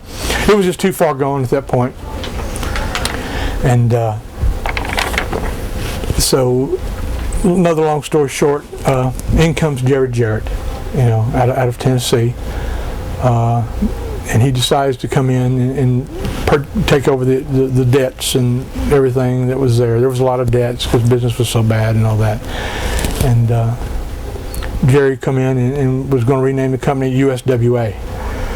So that's when another emotional time and for me was there at the very end. I was managing Eric Embry at the time. We were baby faces.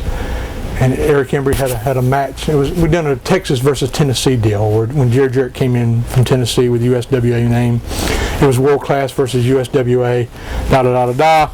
They had a match. Eric Embry had a match with Phil Hickerson, who's a legendary wrestler in the Tennessee area in the South.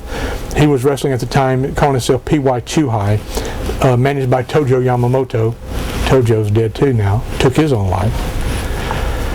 But long story short, the winner of that match, USWA, beat the World Class thing, and Eric Embry and myself tore the banner down off the Sportatorium wall in Dallas.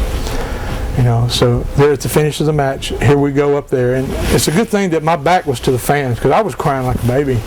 Eric had one edge of the big banner, I had the other edge of the big banner. At the count of 3, the cameras was on us and everything. And jerk the the world-class banner off the walls of the sportatorium, and that was kind of just the icing on the cake, or maybe the last shovel of dirt onto the grave, because that was it. The world-class era ended at that moment when we tore that banner down off the wall. And I'm trying to put 6 years there into this small time frame here, and I've gone off a lot about the sad things. I don't know. Please pull me out here and ask me some questions. How about a? Please make that hot tag. Save me. I need an uplift here. How about some good times with the Von Erich backstage stories? Anything spring to mind? Just. We had a lot of good times, this brothers, constant ribbing all the time, just some of the ribs, having fun. The ribs, I automatically want to compare the ribbing there to the ribbing in WWE, talking about Davey Boy and Owen Hart and those guys there. The ribs in World Class were nothing compared to when I went to New York. They were very, very lightweight, and Fritz didn't care too much for ribs, and there weren't a lot of ribs. If they were just kind of. I'm trying to think. I can't even have one just pop into my mind about of a rib that went down in World Class. I got you. How about a favorite angle of that you're involved in World Class? The favorite angle, I had a lot of fun with Eric Embry there, and because they turned me babyface. I mean, that's the first time I was ever really a really legit serious babyface. They'd done a deal where Eric Embry was suspended, and we'd done a thing where it was a Bring Back Eric Embry thing, and they had a letter writing campaign where people wrote in to reinstate Eric Embry. And this is this is a shoot. We received baskets of mail every day. It was just astonished how many people were writing in to bring back Eric Embry. It was almost one of the last believable angles that people believed in, during that time. And if you know Eric Embry and have ever seen Eric Embry, he's just a typical old school wrestler. He was the trunks and the boots, or he wore the tights, over the shoulders sometimes. But basically, it was just. It wasn't really that charisma. The trunks and the boots. He was like the working man type of deal. He was on the people's level. He wasn't the lights and the stars and the glitz and the glamour and all that. He was just the working man's hero type of deal. And I guess after the tragedies that the company had went through, it was just right time. Timing's always been so important in our industry. It was a right time, right place thing, and the people grabbed it and ran with it. And he needed somebody, while he was suspended, he needed somebody to head up his campaign to bring back the Eric Embry deal. And that's where I came in. And I was such a dastardly heel for all those years, and you name it, I did it. God, they'd done everything to me. They painted me yellow. They hung me from the ceiling of the sportatorium. God, what else did they do to me? It was just endless. It was just one thing. I had to put dresses on me. You name it. Anytime an old school manager give me that was done, that we done there. Mud matches. Oh Lord, it was just one thing after another. But anyway, after all that stuff there, being such a heel that I was, at first it was a little rough. People were going, Percy, why is he doing this? Why is he getting involved with Eric Embry? Why is he wanting us to write letters and all that? And it was another case of right time, right place. They accepted me as a babyface, and I was, for the first time in my career, and we've gone through my whole career at this point, since the 70s up until the late 80s, I was a heel. And for the first time ever, I became a babyface. And I had to work at it. Like I said, I never had to work at being a heel. It just was there. It was just so natural for me. It was so much fun.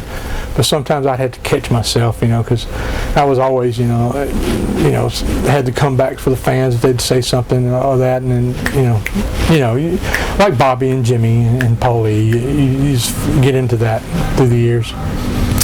And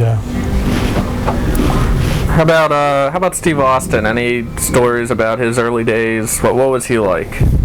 He was just Steve was just he was a young college kid that was playing football. It was a college out of Denton, Texas. I can't remember the name of it right off the top of my head. and he wanted it so bad. He shared the same dream, like I've talked about so many times with all of us. And Steve always done the right thing.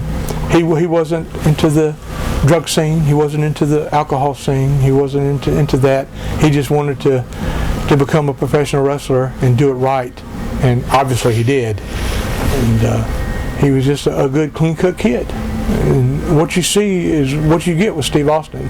And of course, me and Steve have a very special bond, All these guys that I was with through the years, through the early days that I managed in their first matches and ran into in Florida and in Texas, A lot of us eventually got together later on, in the WWF, which I can tell those stories down the road. But I have a special bond with all those guys because, of where we came from. And how about you mentioned you had some missing link stories. You didn't get a chance to hit any of them. Why don't we hit one right now? Missing link.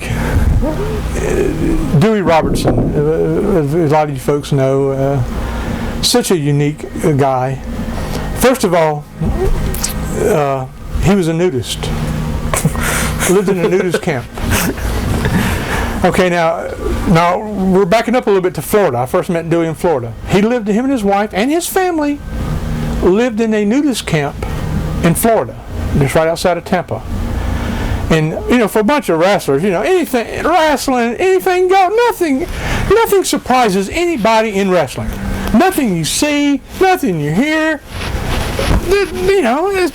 That's just the thing. It's not a surprise. But there was something about one of us wrestlers and his family living in a nudist camp, and me managing the link and everything, and with Rick Rude, we all being a part of the same clique there, the Pringle Dynasty, that we called it. So one weekend, Link and his wife invited me and Rick Rude out to the nudist camp, for a barbecue. Lord. Now remember, I'm a country boy from Alabama, and Rick Rude's a boy from Robbinsdale, Minnesota. Although he had his wild times, there's something about going to a nudist camp. If you never experienced it, I don't know if I had the words to explain it. This place was huge because it's Florida. It's a vacation area and all that. And it's like a city. It's a city with a wall around it, and everybody's naked. And Rick Rude was a good-looking guy, and naturally, I think Link and his wife was trying to see whether Rick was going to take his clothes off or not, Did Rick Rude take his clothes off that day? No, sir. Did Percy Pringle? Hell no. Folks probably run if I'd pulled my drawers off. But Rick was the one to watch. He kept his wrestling tights on the whole time. But just to experience that everybody's walking around naked. It's like I don't know how to explain it. It's like going to a park in your hometown or your city, and everybody's naked. Kids on the swing naked, slide down a slide board in the swimming pool. And I'm talking about just a few. I'm talking about hundreds of people. Everywhere they're all naked. And it was fun. We had and they're really, really nice people. And I guess because of if you're able to take your clothes off and live that lifestyle, I guess you don't have any inhibitions at all. And and they're all really nice people and treated us so well. And I had such a good time is that I went back, and Rick went back on numerous occasions, but we never took our clothes off. But we had a lot of, just to watch the going on. Dewey, Missing Link, and his wife Gail, they had two sons, Mark and Jason, and both eventually became wrestlers. And good-looking boys, especially the young one, Jason. He was a good-looking kid. He was about 17 years old, and I'm talking about a good-looking kid. If I was gay, I'd have got hold of that child. Oh, child! I shouldn't say that. Forgive me, Michael Jackson. I didn't mean to use the word child. No, you know what I mean. He was a good-looking kid. I mean, he was worked out. He was just a good-looking kid. Anyway, I would watch this guy walk through that nudist camp, and he was like the Pied Piper. He would walk around strutting his stuff, and that thing was like a damn elephant's truck as he was walking down the street. And I swear there would be girls following him like the Pied Piper. And this is the gospel truth. His mother told me, and I'm not, this is a well-known fact amongst the family because I'm not speaking out of school here. His mother told me that older women in the nudist colony would ask her permission to have sex with her son Jason. Can you imagine that? Imagine that being a normal family, a normal, not wrestling, anything goes, right? A normal family. Can I have an old lady, like an old lady with money too, Can I? What about your son, And Gail, she was just so free, like I said, lack of inhibition, is living that lifestyle. I don't care if he wants you, like more power to him, I'll leave that up to him. Don't ask me. But that nudist colony experience was very unique, and when we moved to Texas, they continued to live in a nudist colony there. They moved into a nudist colony there. Anyway, one story just popped in my mind. I got to tell this. Is that I rode around with the Link used to like these big old Cadillacs, these vintage Cadillacs that look like tanks, and he painted his face green, of course, and everything, so he got him a green Cadillac, and I would ride with him, and his wife Gail, Sheena, when she was his valet, would drive us, and she drove us everywhere we needed to go.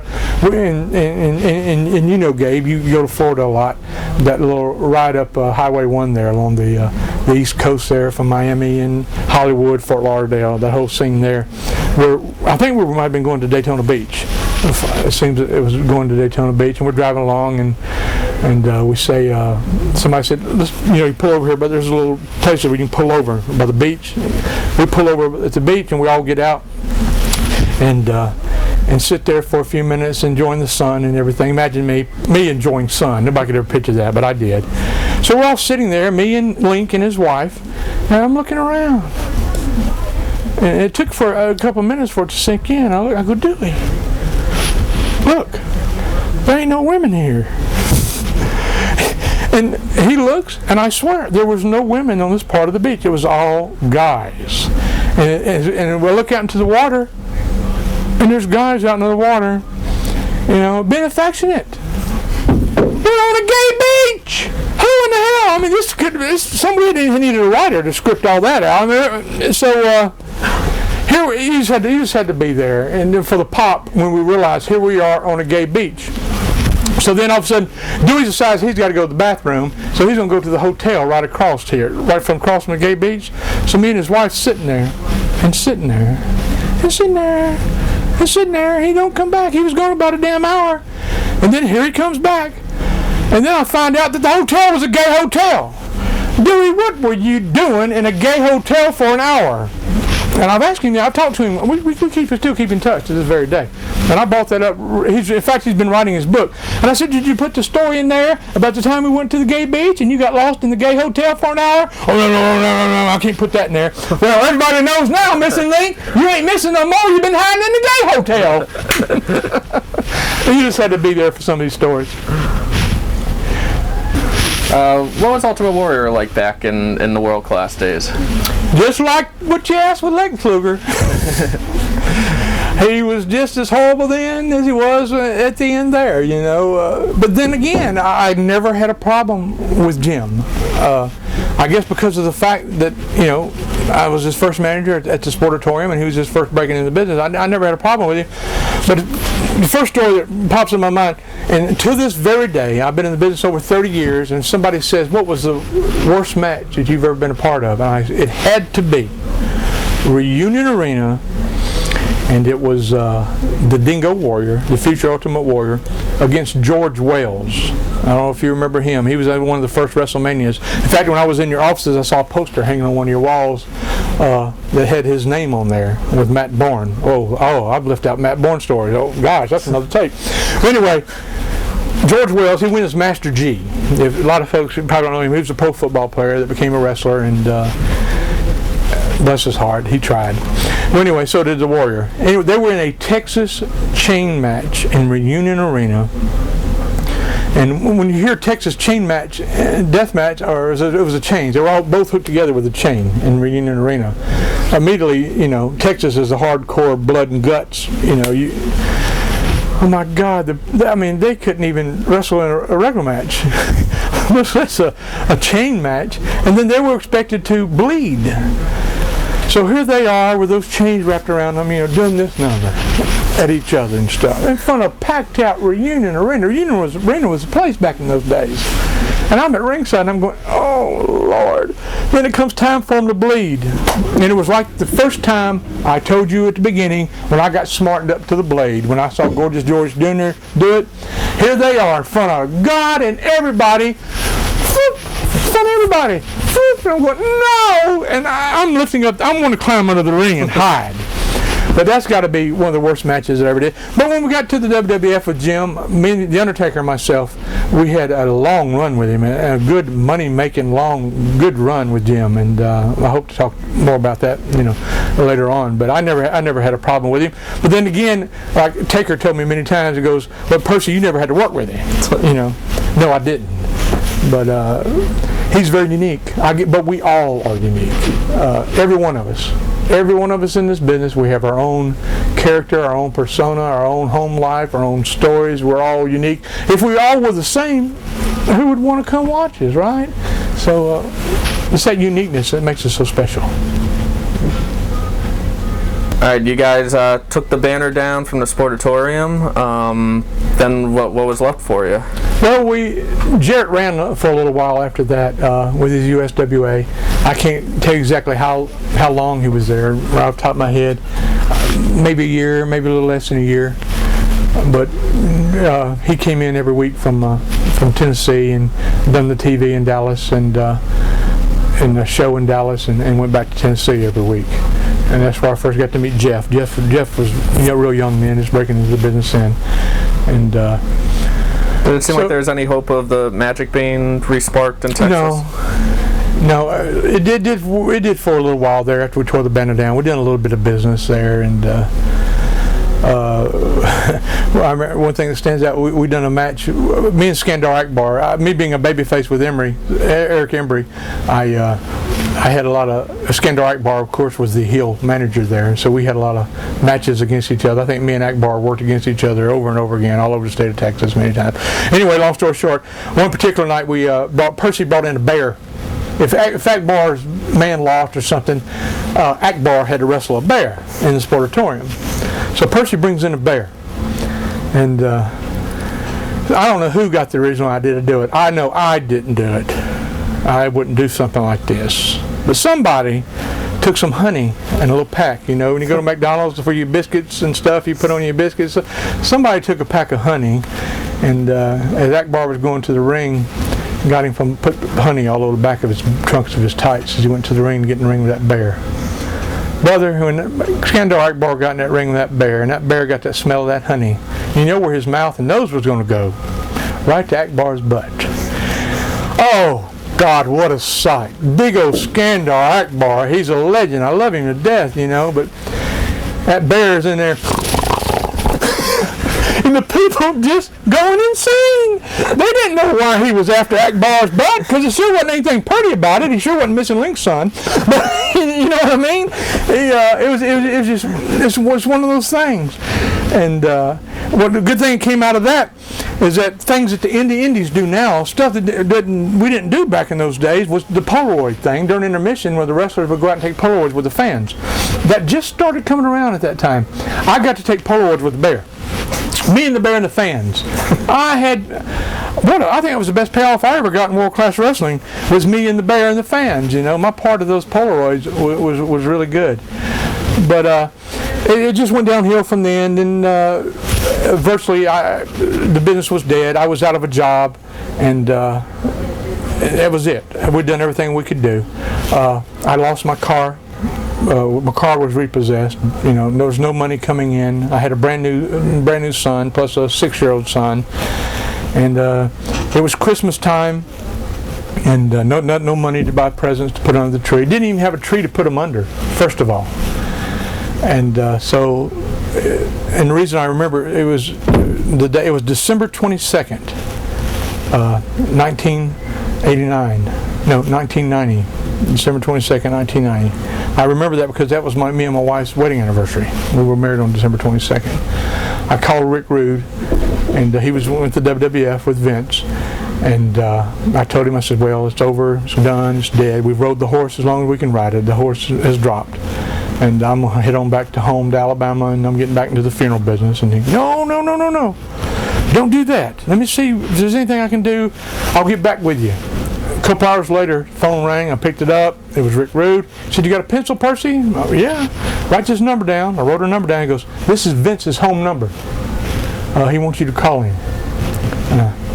Okay. And I hung the phone up. My wife goes, what's wrong? I go, Rick just gave me Vince McMahon's home number. He wants me to call him. You know, here's the goosebumps again. So I sit there for a minute. Oh my God, what am I going to do? I got to call Vince McMahon. So I dialed the number. And, hello. You know, that voice that we all know. You know, Vince, this is Percy. Oh, Percy. First thing he said, I'll never forget it. He goes, where have you been all my life? And I'm thinking, where have I been all your life? He knows where I've been all your life. I've been starving to death in Dallas, Texas. That's where I've been all life. Anyway, we had a nice little conversation, and obviously he had seen my work, you know, from the past years, and he knew of me and everything. He says, I'd like to talk to you, I'd like to bring you up. He says, Christmas was like 3 or 4 days away. We're going to bring you up after the holidays, and we'll talk. And boom, fine. I was excited. Things are great, you know. It's going to be, even though we didn't have any Christmas, this was a Christmas present because I knew this was coming. The very next day, the very next morning, the phone rang. I answered it. It was Pat Patterson. Pat says, Vince changed his mind. He wants to know if you can come up today. Right now. Today. To Stanford. And, yes, sir. I got my shit together, boy. And my wife took me to the airport. Long story short, flew into JFK in New York. They had a limousine. I talked about being like the Beverly Hillbillies arriving in California for the first time. I arrived at JFK. There was a limousine waiting for me to pick me up and take me on to Stanford. They whisked me off to Stanford to the old Titan Towers there in Stanford, where they told me, says, Percy, here's your room. They had a beautiful suite for me. You sign, you drink what you want to drink, eat what you want to eat, just sign for it. It's all paid for. Tomorrow morning we're going to pick you up, and you're going to go meet with Vince McMahon. And that's another story. That's where we'll pick up with part 2. We finished the Percy Pringle shoot interview. Oh! And we will start with the Paul Bearer one when you come back and join us again. Oh, I get to come back and talk about Paul Bearer? Oh, yes! Thank you very much.